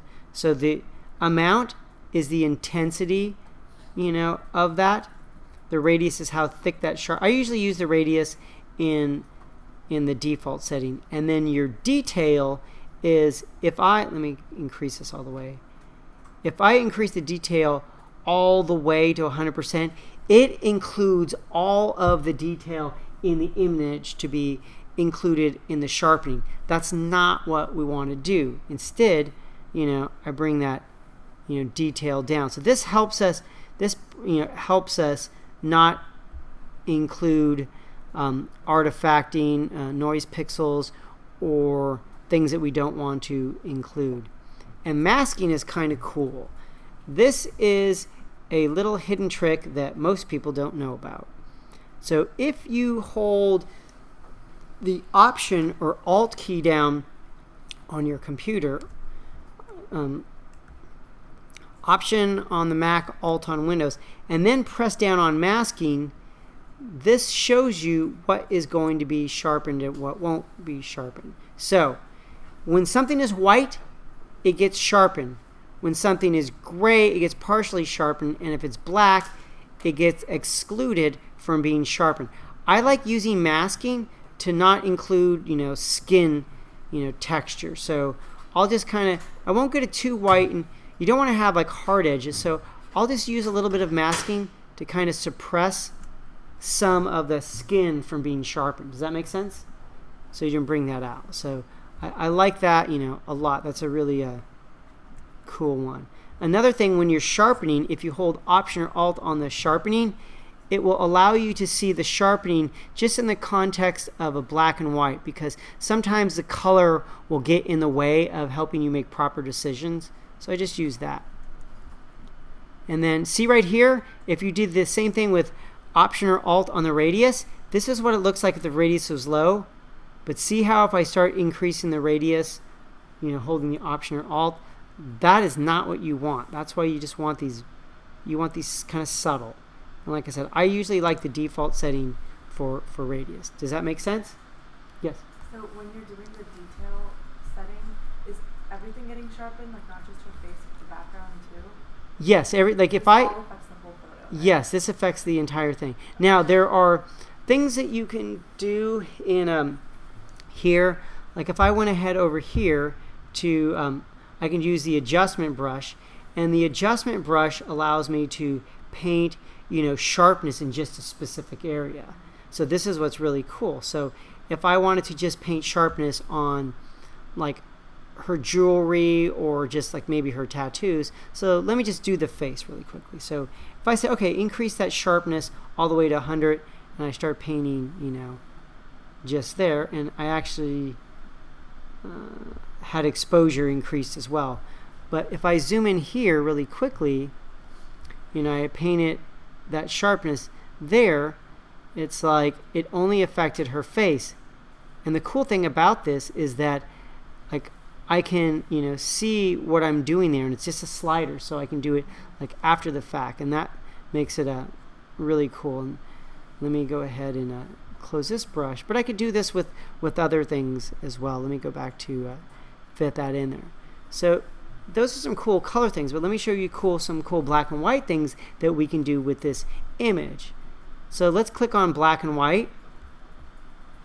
So I have this image as black and white. Now I have all of these different, you know, filters over here. Like I can click on these different filters and see which ones I like. My recommendation is definitely play with these, but I want to show you how to use, you know, the typical sliders. So even though this is black and white, my temperature and my tint will still work. And so I'm like, ooh, I really like, you know, playing with this. And I just get the background the way that I like, so it kind of pops a little bit. And then my tint, you know, I can do the same thing. And it affects things. Things that are either green to magenta get impacted, just like things that are blue to yellow. This, you know, moves things in it. So I can just really dial it in and get the best black and white that I like. But if I go back down here, if I want to affect certain areas, I go down to my reds or oranges or yellows. So that background, what color was that background? Blue and aqua. Yeah, blue. So I can like play with this on my own if I like maybe make that lighter or darker. You know, just get it the way that I want to. Maybe aqua, and it just, this is what I do. I usually just like experiment, so I can see where here I'm bringing back detail in the hair, or I'll just get that target adjustment tool. I'll click, and that's, I'll typically use the target adjustment tool, and to make that come alive, and I like that a lot. Now, what I did on the black and white image is once I did all that, and that's basically what I did, I went to where it says split toning. I click on split toning, and I go down here, and you can tone the highlights or the shadows. So my recommendation for split toning, because if I just move this around, like nothing happens. But if I usually will increase the saturation a lot just to get the color, to see what color I like. So what color do you want me to tone the shadows? Okay, I'll go with that, like an orange sepia tone. I'll get that there, but it's too saturated, so now I'll just bring that saturation down, and I'll just get like a kiss of color. So there it is, black and white, but I just put a little bit of coloring in the shadows, so it gives it that extra dimension. And like all my black and white images all have some type of split toning where I have a little bit of brown, you know, in the shadows. Now, if you didn't like brown, then you can like choose, like, let's say you wanted that like a bluer one or a cooler, so you're not, you know. And like I said, I usually increase the saturation first to kind of find out what color that I'm looking for, and ooh, I kind of like that one right there, but then I'll just back that saturation off, and like I said, I just do like a little kiss of color. So it's black and white is good, but once you add a little bit of color, that subtle color, then it makes it, you know, stand out even more. Does that make sense? Okay, so once I have, these images, then what I'll go ahead and do is, I'll hand it off. I can make slideshows. I can go to the print or for the web. So if I wanted to print this image, let's go ahead here. Let's go to the print module. So we'll print on this. As the print module lets you print edited photos on your personal printer or create JPEGs that you can send to a print service. I'm like, okay, that's fine. And then it just tells us, how to use that print module. I can create a picture package or a single image, or it says select the photos you want to print, select your print settings, and tells you if you're ready to print. So if I have a printer attached to that, I'm going to scroll up here to the top, and I can choose a single image or take a group of pictures, but I'm just going to talk about a single picture right now. And then I say, okay, this image, I want to print this. If I want to do any margins or whatnot, I can put my own. There's like the USC like digital lounge, one, and I can reposition this, if I want to, but I'm going to turn that identity plate off. We put other modern workings on there. But this is where, if we're going to go print, the print resolution, typically we're going to use it keep it at 240 pixels per inch. What's cool about this is that if what kind of sharpening do I want to? If I'm going to send this to a printer, it's going to, when it gets printed, it's going to smooth out some of that detail. So this is where you want to have, even if you've already applied some sharpening to it, you might want to add some sharpening for the print. And by default it's set to low, but if you print and it's not as sharp or crisp, then you can increase that. My recommendation is, because each paper and printer combination is going to differ, my recommendation is try it with low, try it with standard, and if those don't work, then you can move up to high. Now if you're going to print to glossy, then you would choose glossy. If you're going to choose matte, then you're going to choose matte. Now, if you print to matte paper, typically matte paper is going to require a higher sharpening than like glossy. Glossy, the detail shows up better. So if low works on glossy, and if you go ahead and you choose matte paper and then you print sharpen low, if it works great at low, awesome. But if not, then consider going up to standard or high. And then this is typically when you print. Right now I don't have a printer connected, but if I had a printer connected, it would actually tell me what that printer profile is going to be, and then I can go ahead and select it. So let's say it was the Epson printer using glossy paper, then I can choose that, and then I can go ahead and I can print, and it'll go ahead and go to that device. But right now I don't have a printer connected. Does that make sense?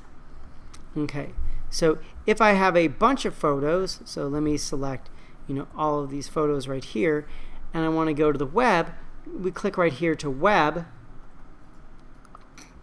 and then it says create a web gallery. The web module allows you to create HTML5 web galleries that can be uploaded directly to your website. Now, why HTML5 and not Flash? Because it used to have Flash web galleries. Flash web galleries were awesome. You had a lot of cool functionality. However, the iOS device, Apple, didn't allow Flash onto their walled garden phones, and so Adobe had to, all these mobile sites that had Flash on it, now Adobe had to do a workaround so people can actually create their content, be able to display it on an iOS device as well as any other device. And so Adobe's taken advantage of HTML5 technology to be able to create some really cool interactive galleries that anyone on any mobile device can use. So right now I just have 3, but the cool thing is I have a classic gallery, a grid gallery, a square gallery, a track gallery if I had more images on there. Actually, let me do this. Let me select, go to the library, and I'm going to select, all my photos. So I'm going to do all photographs. Then I'm going to go to the web. And so now I can see, you know, what these are going to look like the square gallery, you know, a grid gallery, you know, and like the classic gallery. And so we can change the name of where it says, you know, site title. I'll call this USC, you know, Lightroom website. So now that changes. We can have my photographs. It says web photo created by Adobe Lightroom. It's like, you know, this is where I can type something else in. So all of these are customizable. And then I can put my name is there as well, and my email. So if I put, you know, Rick Miller, and I type in, you know,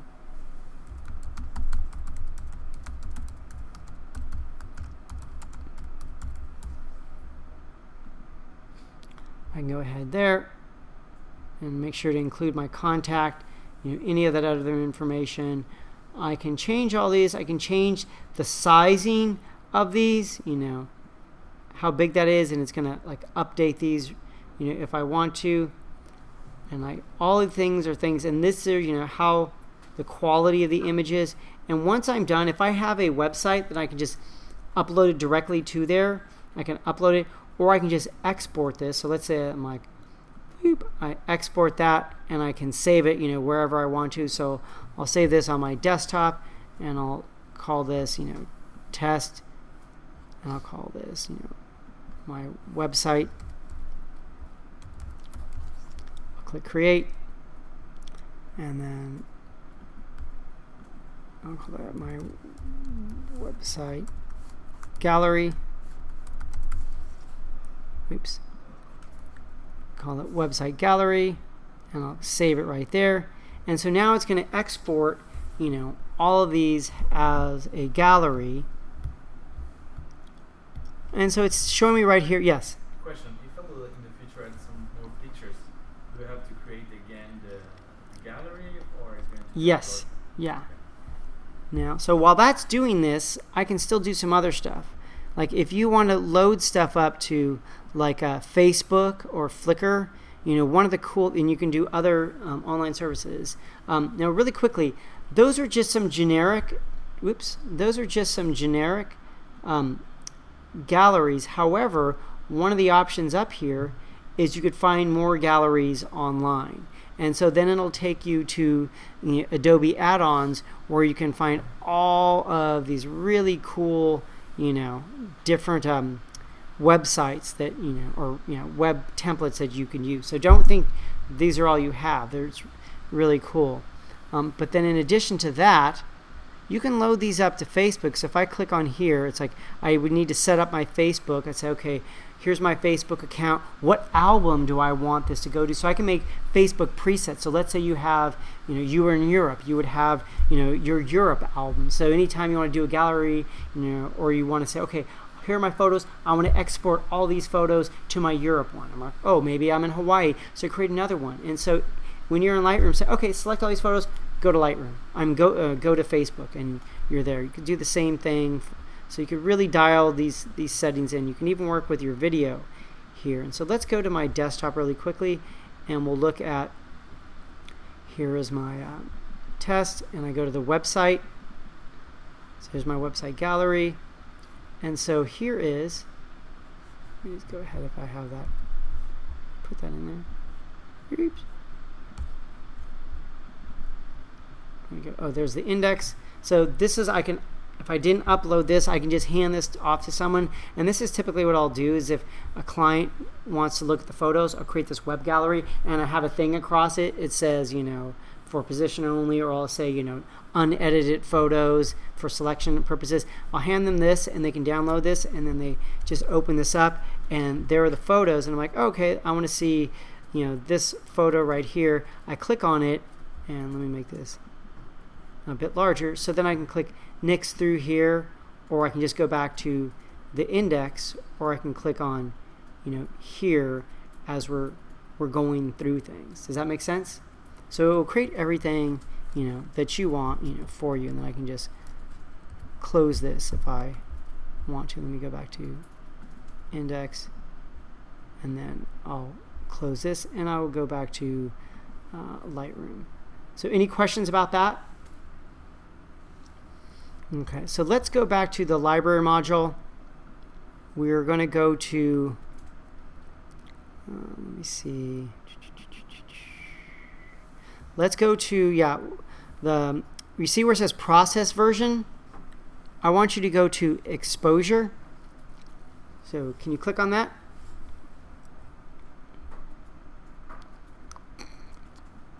Okay, let me see what we got. Okay, so see this one where it says number 2? Do you see this one right here? Double click on that. Do you have this one right here that says before? Does everyone have this open? Yeah. Okay, so what is wrong with this image? It's too bright. The exposure is messed up. Now, so let's bring it to the develop module.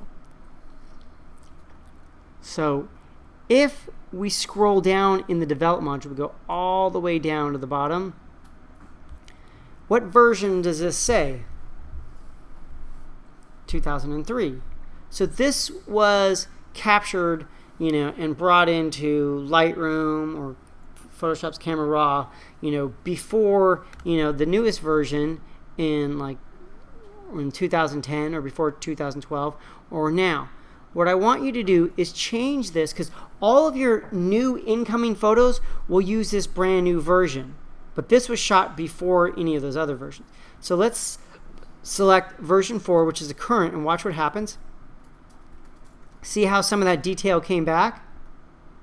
Like here is before, and here is after. However, why this was important is that if I go up here, let's go to the top where our basic panel is. Now, what do we know about exposure? If I decrease this exposure or increase exposure, what happens to the image? Everything gets impacted. So if I try to decrease this exposure, like the entire image, will decrease its exposure. But I just want to concentrate right here on the brightest part of the image, which is the highlights. So let's take the highlight slider and drag this all the way to the left. Woo, look at that. Bless you. See how it brought that detail back? Here's before. So we bring the highlights back. So I'm like, okay, great.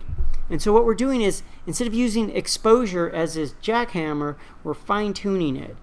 And so now the highlights are the brightest, and then the whites are the next brightest. So let's bring the whites down.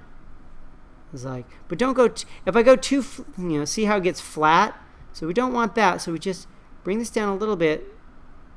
Okay, so we get that the way that we want to. So now we've got the detail. We brought that detail back. Now, after I brought the highlights and the whites back, then let's bring the exposure down.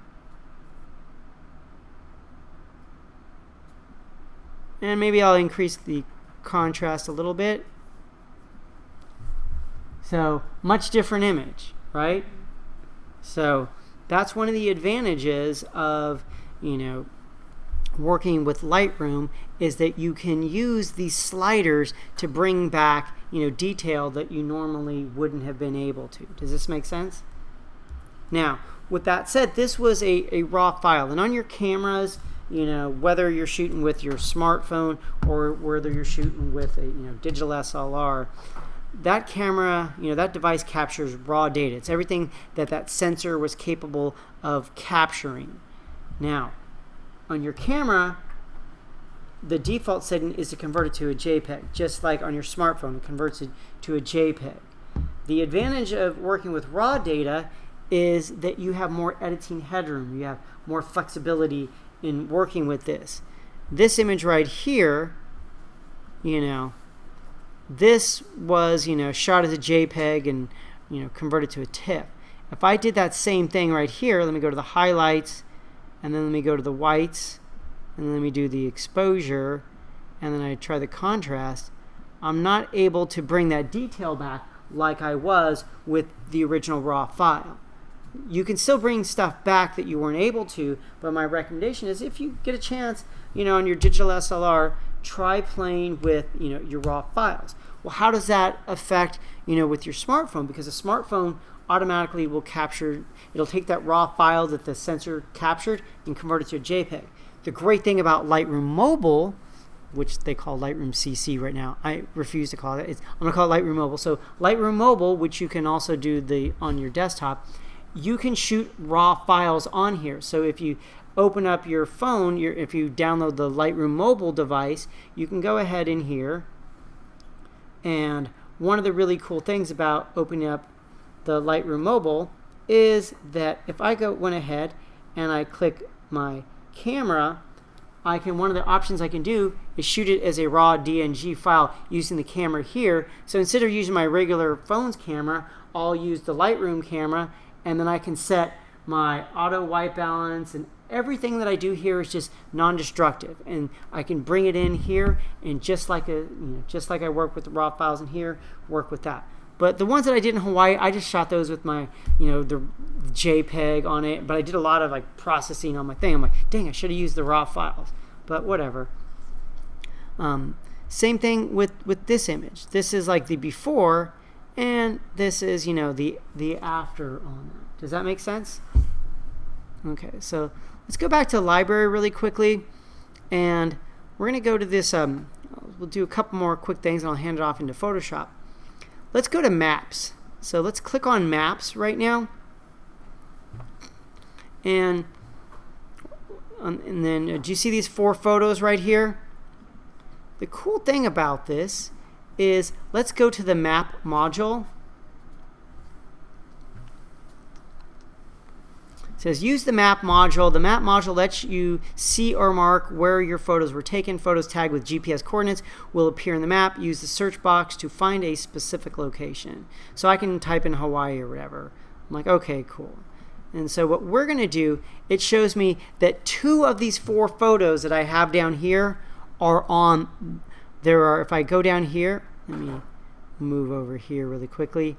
There are 2 photos, and it shows me that are here on the continental United States, and 1 in Hawaii, our 50th state. But the cool thing is, if I click on, let's say I click on this photo right here. So, okay, you know what? It tells me that was shot in Waimanalo. So I'm like, okay, cool. So I say, how do I want to view the map? I'm like, I could do the hybrid, or I said, you know what? Let me do a satellite. So I could do the satellite, and I can zoom in here if I want to. As if I click on that, it shows me the photo. I'm like, okay, great. But I say, okay, where on the map is that? So this shows, isn't that cool? So if I put my cursor over there, it shows me this is where I photographed this. If I go to the cowboy one over here, I click on that really quickly. It's taking a while. It says Santa Fe, New Mexico, so it's taking a second on this because it's using Google Maps. I'm like, hello. Okay. So now I have these photos here. So if I click onto there, and I'm here in my map one, I say, do I want satellite, road map, or I'll just go with the hybrid one. So if I click here, and this says, oops, let me select this. Beep. I can zoom in a little bit. So I'm zooming in a little more. It's taking me a second. Beep. This depends on your connection because it's using Google Maps for this.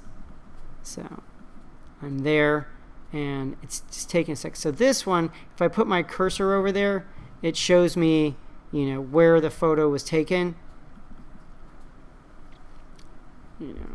But why is this important? Why is this cool? Oh, there we go. It's just taking, see right there, this is where, I photographed that. There's that little, it says Santa Fe, New Mexico. So I was, and there's that train that I took a photo of as well. So I was standing in this spot, and I was standing, let me close this really quickly. I was standing in that spot, and that cowboy was right there. And so if I click on, to this image right here. You know, I was over there. But why is this cool? Why I like this function is that this photo right here, it tells me that I was in this spot, you know, right there when I took it, and I can now have it tells me what my GPS directions are. So I'll use this a lot if I'm scouting locations. I'm like, oh, I really like that, but I don't, you know, have my camera. I'll take pictures of that, and then I'll, you know, go ahead and bring it into Google Maps and know exactly where it was. Does that make sense? Cool. So let me go back. Let's go back to the library module, and let us go to Photo Merge. Click on that, and I want to go to, let's click on this, which one do I want to choose? I'll do a more complicated one. So let's go to the first beach that has 7 photos. Do you all see that? Okay, so if we click on these, you know, photos, like this was just me, just grab the camera, go click, click, click, click, click.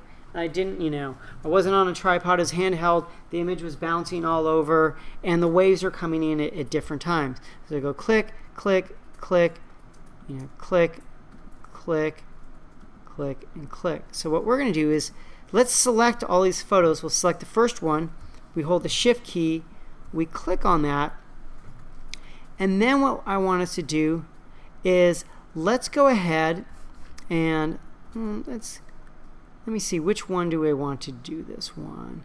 Let's right click on it, and you see where it says edit in? Do y'all see that? So what we can do a panorama here, or we can edit in Photoshop. But I'm going to hand it off to Photoshop really quickly, so I can go edit in, and let's say like merge to panorama in Photoshop. So I just want to, you know, if you don't have Photoshop, then you can just do the regular photo merge panorama. But I'm going to go edit in, and then merge to panorama in Photoshop, and it's now going to take those images, and it's going to launch Photoshop.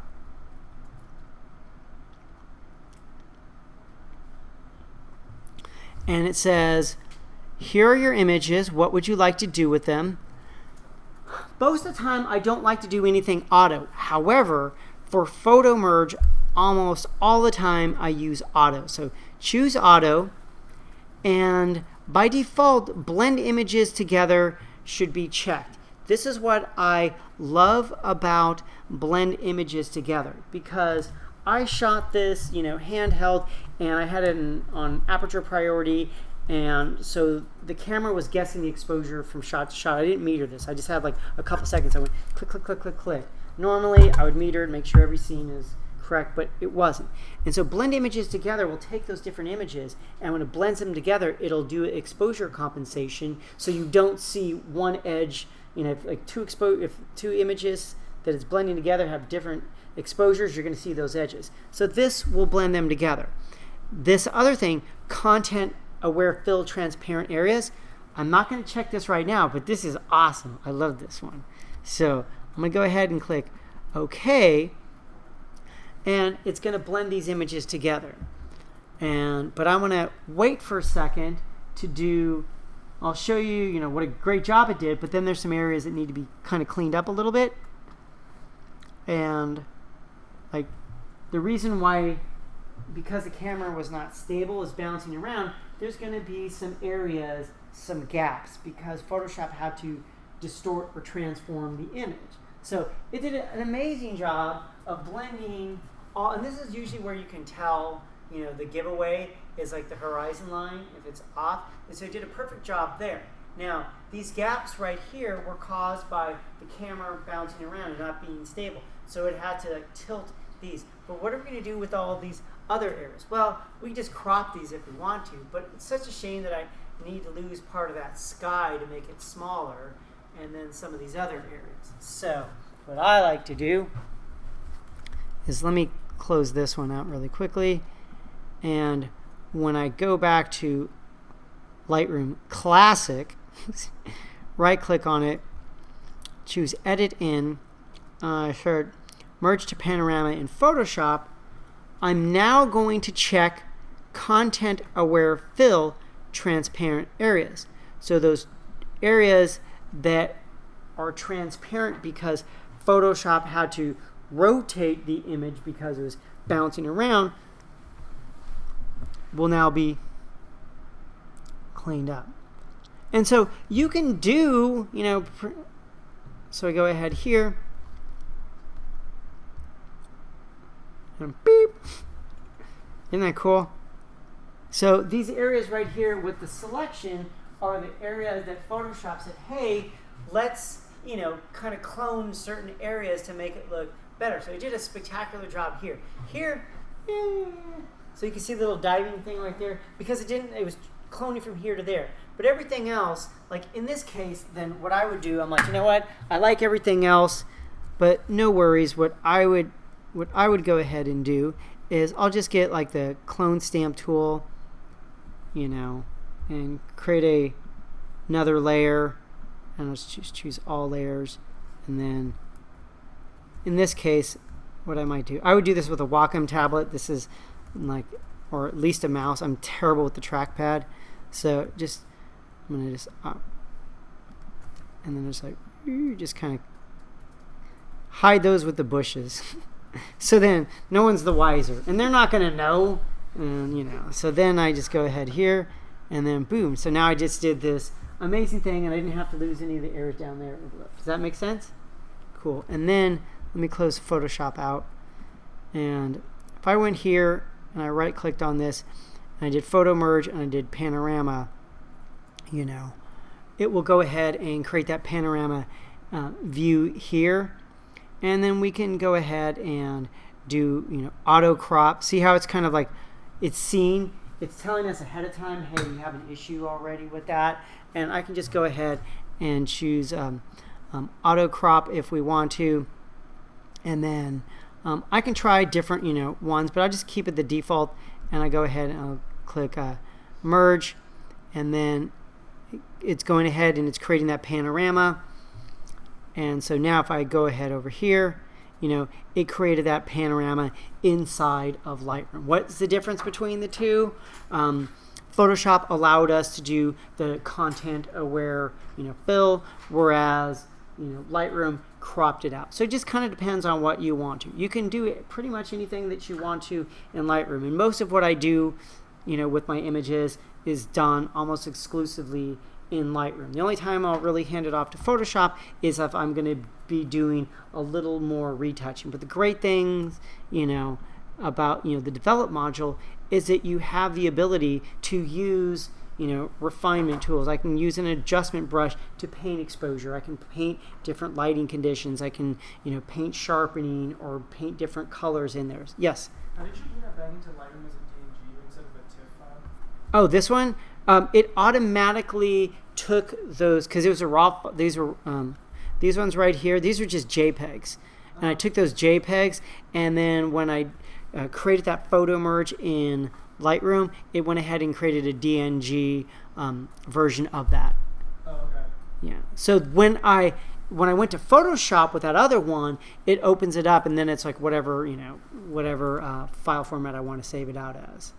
But yeah, so you can do everything in Lightroom if you want to, but if you did want that one functionality of content aware fill, then you would need to, with these, right click on it, and then you choose edit in, and that's when you would merge the panorama in Photoshop. I'd have to have all those ones selected as opposed to just photo merge. Yes? You mentioned the retouch tool, you like to use it more in Photoshop. Do you think it's not that good in Lightroom?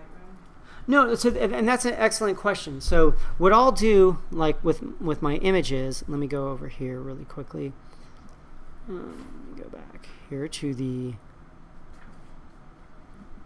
black and white one. Okay, so if I'm here, I was going to go on a picture of an eye, but her eyes are closed. So let me go ahead in here. So if I zoom in here, and what I like to do as much as possible in Lightroom, because I'm working with, if you shot a raw file, then I'm just working with the raw data.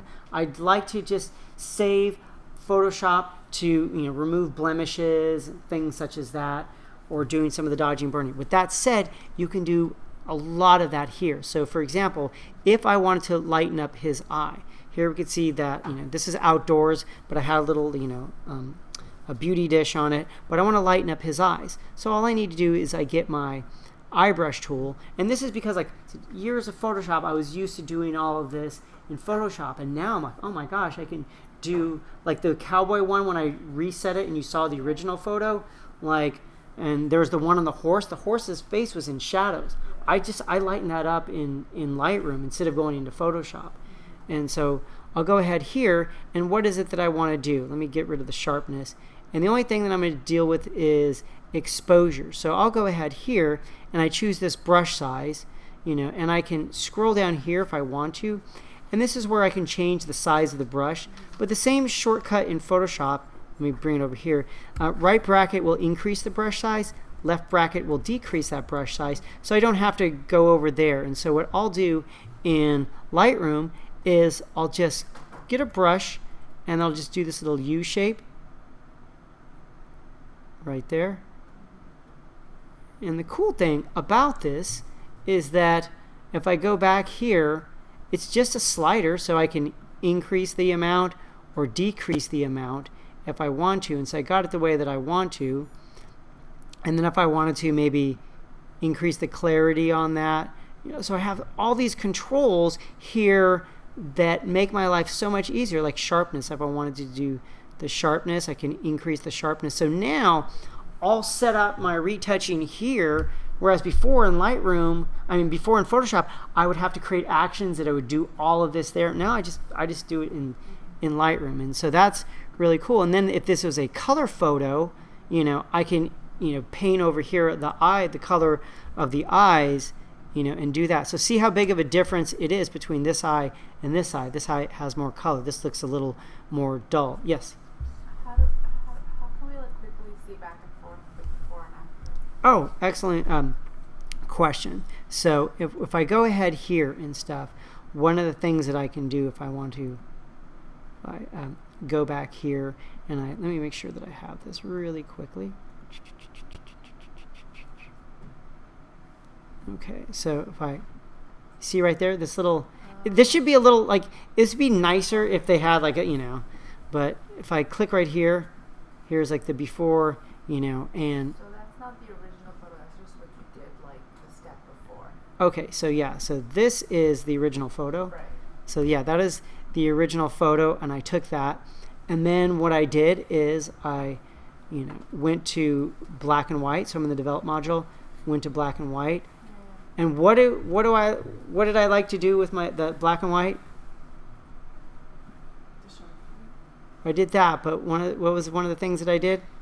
Split toning. Oh yeah. Yeah. So like what I did with that, like I increased the saturation just to find a color that I want, and then I went ahead and then I get once I figure out what color I want, maybe like a brownish, then I just bring that saturation down, so it's just like a kiss of that.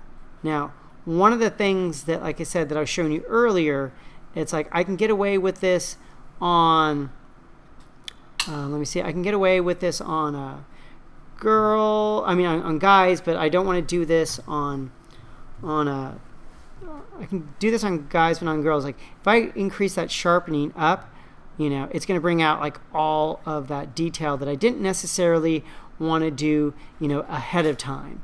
And if I get too much, what was I able to do to mask that out? Remember hold the option down, Alt, and if I click, then I can see the mask. Everything that's white gets sharpened, everything that's black, doesn't get sharpened. So this helps me determine what's going to get sharpened, and what, isn't going to get sharpened. Let me bring this back up here. But one of the things, remember the clarity? Like if I increase that clarity up, like I can get away with a lot of stuff on him. Like let me zoom into 1:1. So clarity would look fine on him. However, clarity is going to look, not look so hot, on a female.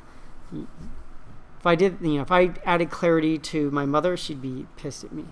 Like increasing that, she'd be like, "What the heck are you doing?" Or if I did clarity on myself, I wouldn't like it. I've increased clarity. I'm like, I don't like it. But if a guy had like a lot of texture to his face and you want to really like black and white with a lot of detail in there, then crank clarity up. But if not, like I said, for people, I usually keep it around 5. For landscape, I'll go a little bit more with that. But like I said, be experimental. But see how big of a difference it goes from here to there. And Dane might not be too happy with that, but I like it. And so that's my buddy Dane. So just add it, a bunch. And then right here, when I'm done with that, I can click right on here. It says cycle before and after views. So I can click on that. So then I can see a before and after to see if I like that. Does that make sense? Yeah. Okay. So yeah, I'll use that. I'm like, okay, I like this, a lot better. Questions?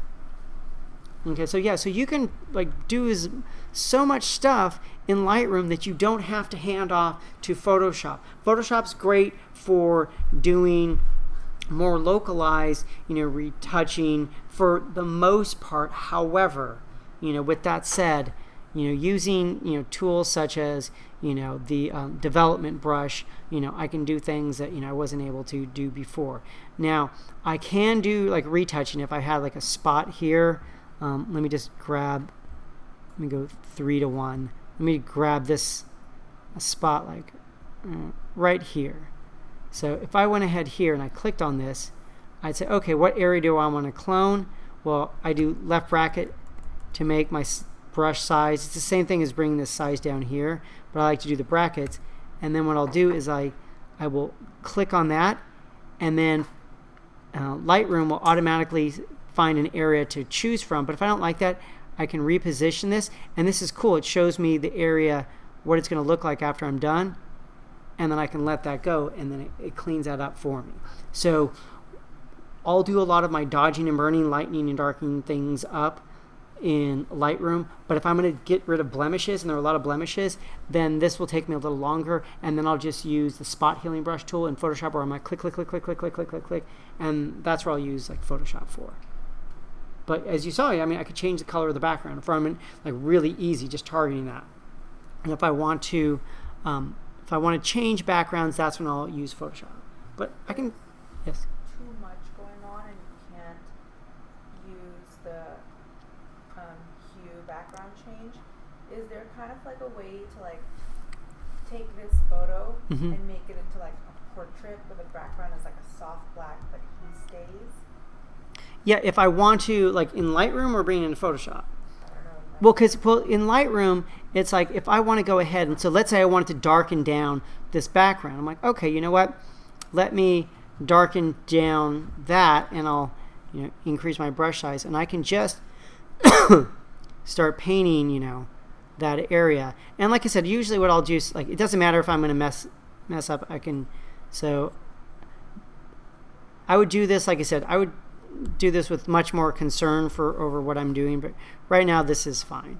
So let's say I screwed up this area, but I usually like I said, I like to go to an extreme amount first so I can see it, and then what I'll do is I'll just erase, and then I can just erase that. And like I said, if I had like my Wacom tablet, or if I had my mouse, I could have a lot more precision. But the reason why I like to go to an extreme amount is that I can kind of see,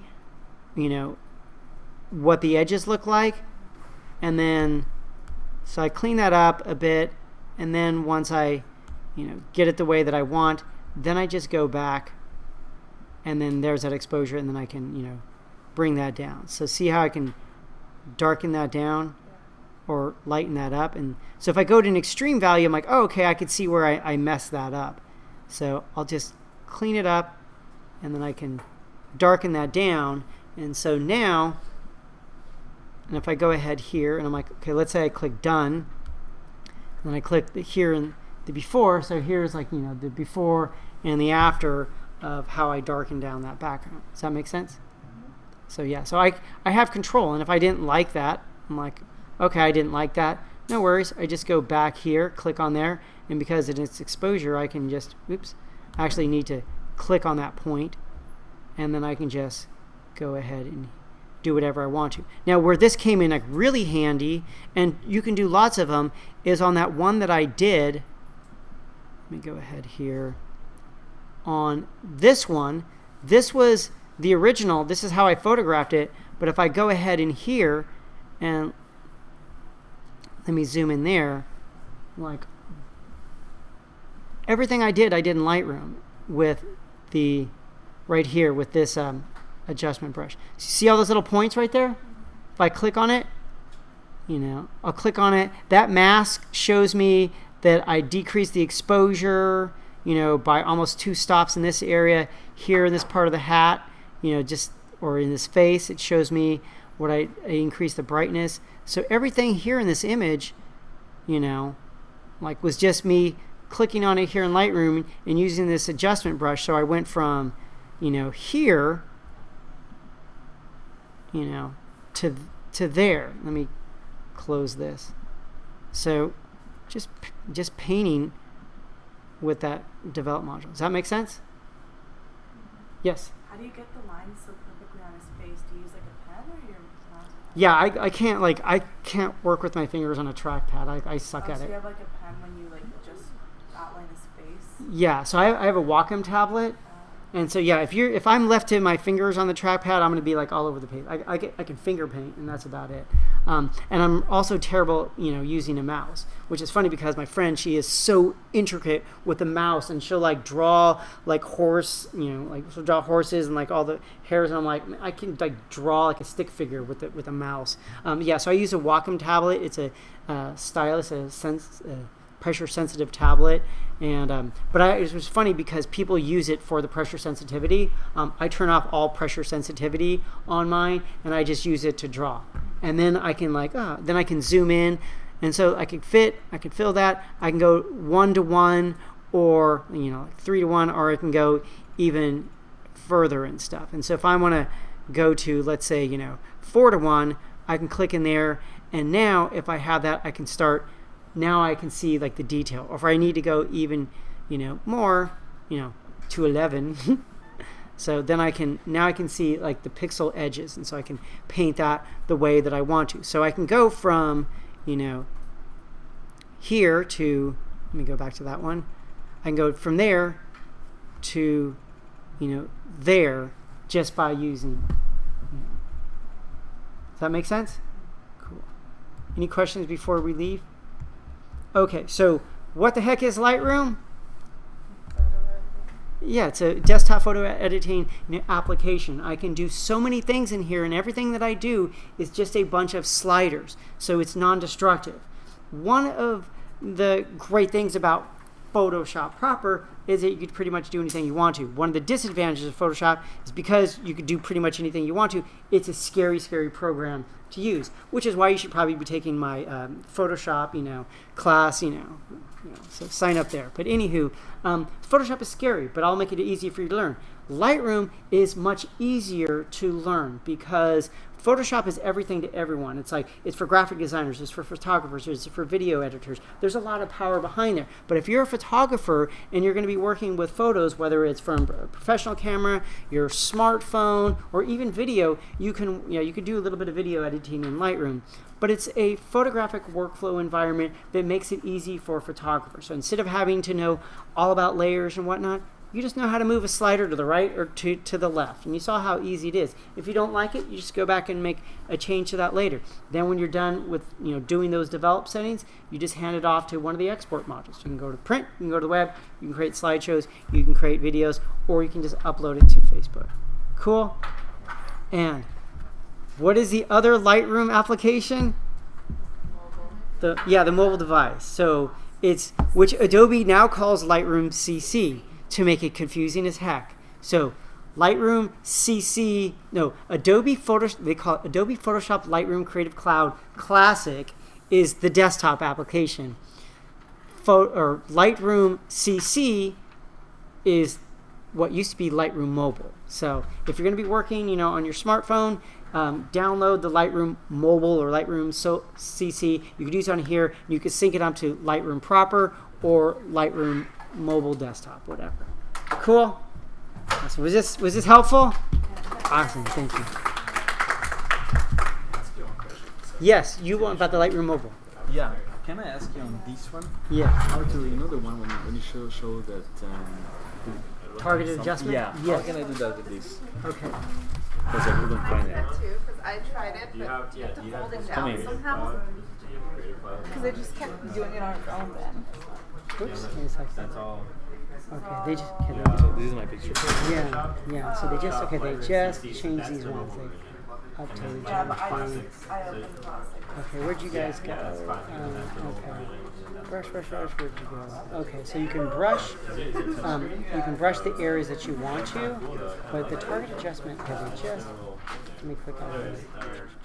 Yeah, dude, I opened Photoshop though, and Where was knuckleheads? I closed it immediately. Okay, let's go to color. Click right here, and then select color. So I found the white balance. Yeah, they had, okay, we want the, no, we got color. They just update these, so I'm trying to like see where they, oh, it's exposure views. Yeah. Let me see on here really quickly. Give me 1 second. I will. What's the lens corrections? Yeah, let me. I just made some changes on here. Okay, let's see. Okay, so go ahead here. Okay, it would be on a color, and then you would go to the mix. Yeah, it's on color, and then go to mix. Oh, there you go. There it is. I was gonna say yeah, because it's on the mix on here. They just changed it. But there's still not the.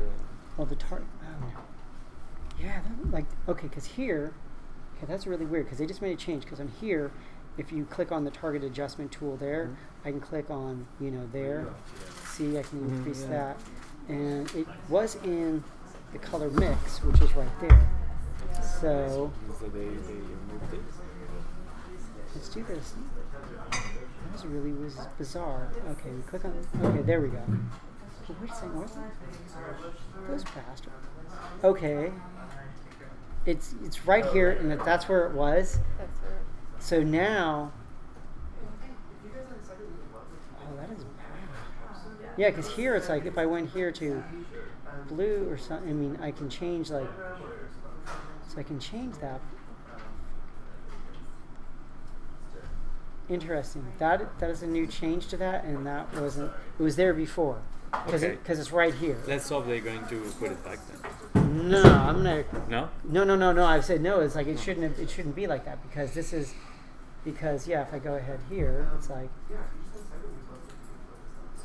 Yeah, if I click on here, you go to. Yeah, I've seen it. Yeah, it's just like ooh, my phone's down. So yeah, I go there, click on color. Click on the mix, and then click on mix, and then there's target adjustment, and you go. But yeah, that was there, and they just so I'm gonna go find out. I'm gonna give them a call, Yeah, I tell you that it's very bad. dude. I'm like, I'm gonna call someone right now. Do you have a question? I just have a question about different photo, but I've always wanted to know how to do this. I don't know if it can be done with Lightroom. Someone told me it cannot be done. Can't be done. Just kidding. But say I have this photo, I'll do the original. Is there any way to like, although because it's covered by the glasses, to like change the background of this mirror and make it, I don't know, whatever, white, whatever. Something else, like they're holding Something the else. photo. Like and like yeah, so it looks like it's not a mirror. Yeah. So what you can do is so you want this there, but let's say you want a photo of the two of them, right?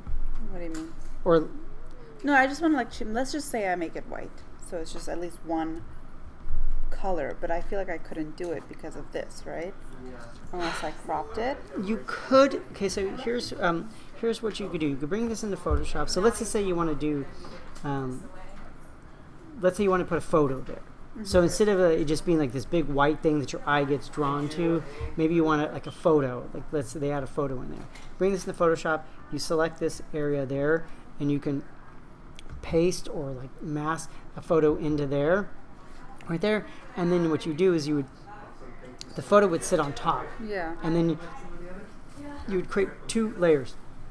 one layer goes over here, and then you mask away this area so these show through, and then you paint that same photo on top of this, and then you change the blending modes. Are you familiar with blending modes? No. Okay, so So this is a Photoshop thing. It cannot be done in Lightroom. yeah, this would you would have to. Okay. Yeah, this is where Photoshop would come into play, and then you would look into blending modes. And let me see if what I have. I don't have. This is not my computer, so I'm seeing what they have. But let me kind of open up. Yes. Just a question. This is the card you were mentioning. That's right? exactly the card. Okay. Yeah, and they have it like it's for it.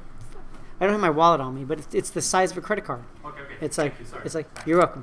But couldn't I just like make it all white? Like, say Yeah, I don't yeah. want to put a photo, but Okay, yeah, I have to keep in mind like the fingers, the glass. Let's just say I want to just make it white so it matches like this, the border color. Is that the same process in Photoshop? No, in this one, what you would do is you would bring it in. So this one, you would have to bring this in Photoshop.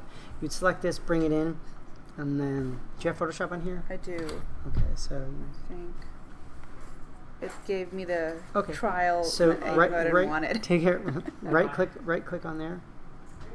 Oh, the photo. You don't have enough space on your hard drive. Yeah, that's what I figured. Okay, so what you do is what you would do is you would right click on it. I have it here. Okay. I did this one. Right click, That makes sense. and then choose edit in, and then you edit in Photoshop. Yeah, you would edit that in. Where did my other thing go? Oh, there it is. Edit that in Photoshop. It opens it up, and then what you would do is you would get the. Are you familiar with the polygonal lasso tool? Kind of, yeah. Okay, so you would do something like this. I used Photoshop a while ago, but now I Okay. completely forgot all about Yeah. So what you would do is you'd go ahead and use the polygonal lasso tool, it. and because this isn't, so you go right here. So let's just say this was the area. You click there, you click there, you click there, you click there, and then you go to the beginning part, and you click there, and you would create a brand new layer. Yeah. And so let's say this is, this is where you want to fill. And then what you would do is you'd get the eyedropper and click on that point. So you'd get your, click right here, and then you would pick that that exact color right there. So this The way, white. yeah, that white. Yeah. So let's say let's say this was it. So I click on there, and it tells me what that value is. Then I go ahead, and I can go edit, and then I would fill that with that foreground color. Oops. Which is that color I just selected. Okay. I'd click OK, and then I would select deselect. So it fills with that color. But then if the edges, everything matches up, great. But there's going to be this white right here. It's going to have like probably fingerprints and other dirt on it. And so it might not match exactly around those edges. So in that case, what you'll do when you get to those edges is you'll go to the filter menu, you'll go to blur, and then you'll Gaussian blur that. But you'll just blur it. You'll just look at the edges, and you'll try to see, like, make sure it blends in. If it's still too hard, you can increase the radius, of those edges until it blends in nicely, so you don't see those edges. Okay. And then what about like all this stuff, the glasses, and I have to do layers and layers. Yeah, that's going to This be. is probably one of the hard ones. I just wanted to know if it could be done in Lightroom or if I have to like really this learn one, Photoshop. this for one it. has this one has to go into Photoshop. Yeah, so then that, like, you would do that, but then you'd have to create a layer mask, and so then you'd say, So this is like one of our nice photos, but the mirror we were supposed to use got lost, so we had like a really nice mirror, and then we had to use this really cheap tacky mirror. So I'm always trying to find a way to like do something about the mirror. So that's like why I need to know this. This is going to take a while. If you wanted to bring back the shadow, like the detail in his eye, can I show you something, or are you good? Sure. Okay. No, I don't have Photoshop one open apparently, even though I downloaded it. Okay, so if I go ahead here and I select that, I'm going to make sure nothing else is selected. And I'm going to zoom in to 1:1 really quickly. And then pan around here. You can bring some detail back if you just wanted to bring this a little bit. Now, I'm going to go a little too hard, and then I'll bring it back. Oh, actually, where's the feathering now? Let me edit and do that really quickly. And make sure the feathering is set there.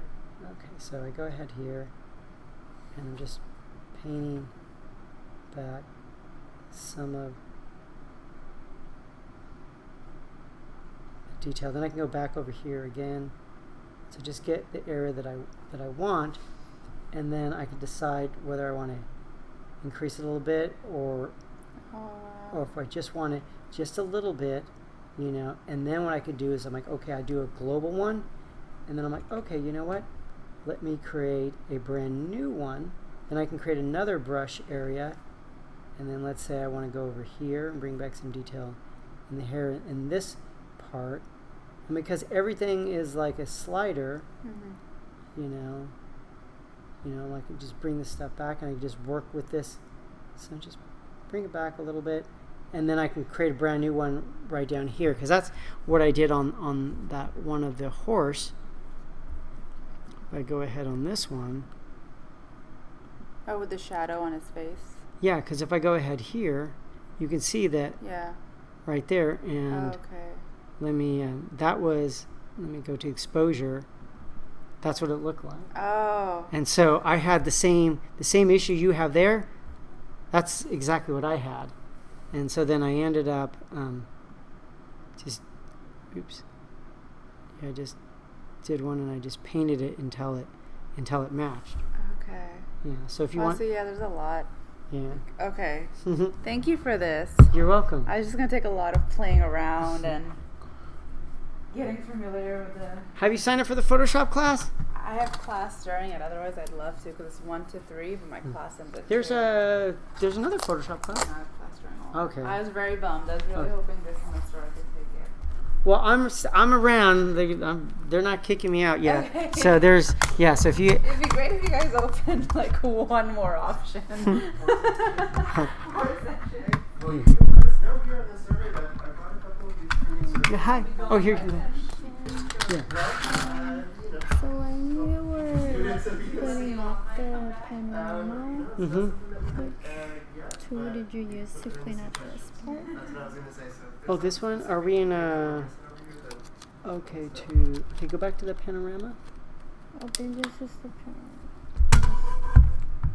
panorama. Is it the layer? Are we in Photoshop? Yeah. Oh, okay, yeah. Okay, so go to the, create a brand new layer. Oh, yeah. Is that brand new? Okay. Yeah. And then I did the clone stamp tool. Mm-hmm. And then, so that's good. And then what you want to do is you want to get let me go into this one right here, see if it's open. So this is what I did. So, let me go here. Okay, so I 3, this one.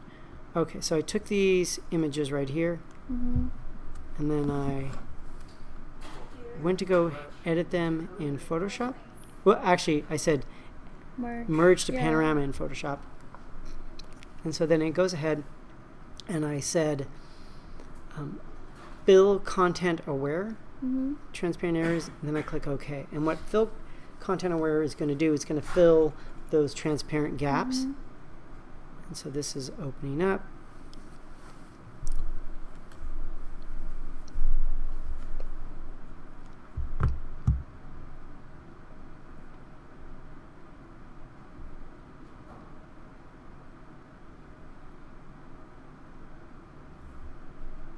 Okay, so now we have that there. And so I deselected that selection. And so what I did is I create let me go ahead here. I created a blank layer, and then I zoomed in a little bit so I can see this a little better. And then what I did, so now how you can see that sign twice, went ahead and got the clone stamp tool. Now, I'm going to make sure that all layers is selected, because if I just did current layer, that current layer is empty. And if I went ahead here and I would Option or Alt click and I start doing, it's not good. So I need to have all layers. So I'm on my blank layer. So I Option or Alt click into like this grassy area, and then I just go ahead here and I just kind of fill it. I don't know why it's like this. The reason why is you had your clone stamp like too close to that. So go edit, undo. Okay. Yeah, so you want to have a little bit of a distance. So go, Right go back there. here. Exactly. And maybe make your brush a little bit larger. Is there a shortcut? Oh yeah, just right bracket, Okay. and then Option or Alt click, Uh-huh. and then reposition it. And now start painting in there. Oh, okay. Isn't that cool? Yeah. Okay, thank you. You're welcome. Was this helpful? Yeah. Awesome. Have you signed up for the Photoshop class? No, I don't. I cannot sign up. I'm not an Uber student. Oh, okay. Yeah. Can I just ask you, like, what will you do if the picture's background is like the sky is so bright and the image, like the thing itself is pretty dark?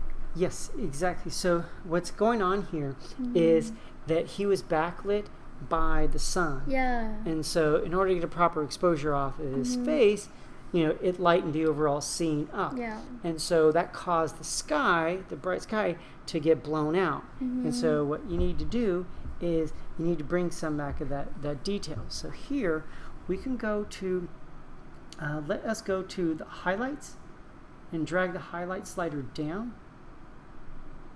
Right. I read it. Yeah. Yeah. Okay, click back, double click on highlights for a second. Okay, yeah, bring highlight slider all the way down. Okay, and now try bringing, and you did the same thing with the whites. Yeah. Okay, so with this thing, what we want to do, now we want to click on that brush right there. That's the adjustment brush. And what we want to do is, let's bring the exposure down. And then start painting in there. Like here? Yeah. Oh. But the cool thing about this is, even though that looks ugly right now, Yeah. like painting up, and then bring the exposure back a little bit. So you're just kind of like getting it to the where. Now this is kind of blown out, and it's like because you're working with a JPEG. Yeah. But remember the picture of the dog and stuff. Like a lot of times they'll do that. But remember the picture of the cowboy that I had on the horse. The sky was all blown out. I used the first. I used the highlight, and I brought that down, which is what you did. Then I brought the whites, and I brought those down, which is what you did. And then I used the development brush. I used that one, and then I painted back a negative exposure with that. So in this case, it's like you can try that, and you can bring back some stuff. But one of the issues that you're going to run into, can we go back to the, close out of here, and then go to, click done on there for a second. And then, can we go back to the regular exposure? Yeah, can you bring that down a little bit? Yeah, so the problem with that is, even if we brought that, like that detail is already blown out in the image. Yeah. The one that I showed you with the dog and like the cowboy and that shovel, that was a raw file, so I was able to work with more of the detail. Even though it was blown out, I was able to bring that detail. But a JPEG was already, it's a small compressed file. Yeah. Okay. Alright, thank you. You're welcome. This is for you. Thank you. How did it go? Okay, good. Okay, good. I had a lot of fun. Yeah, it's like great. Oh, it's what?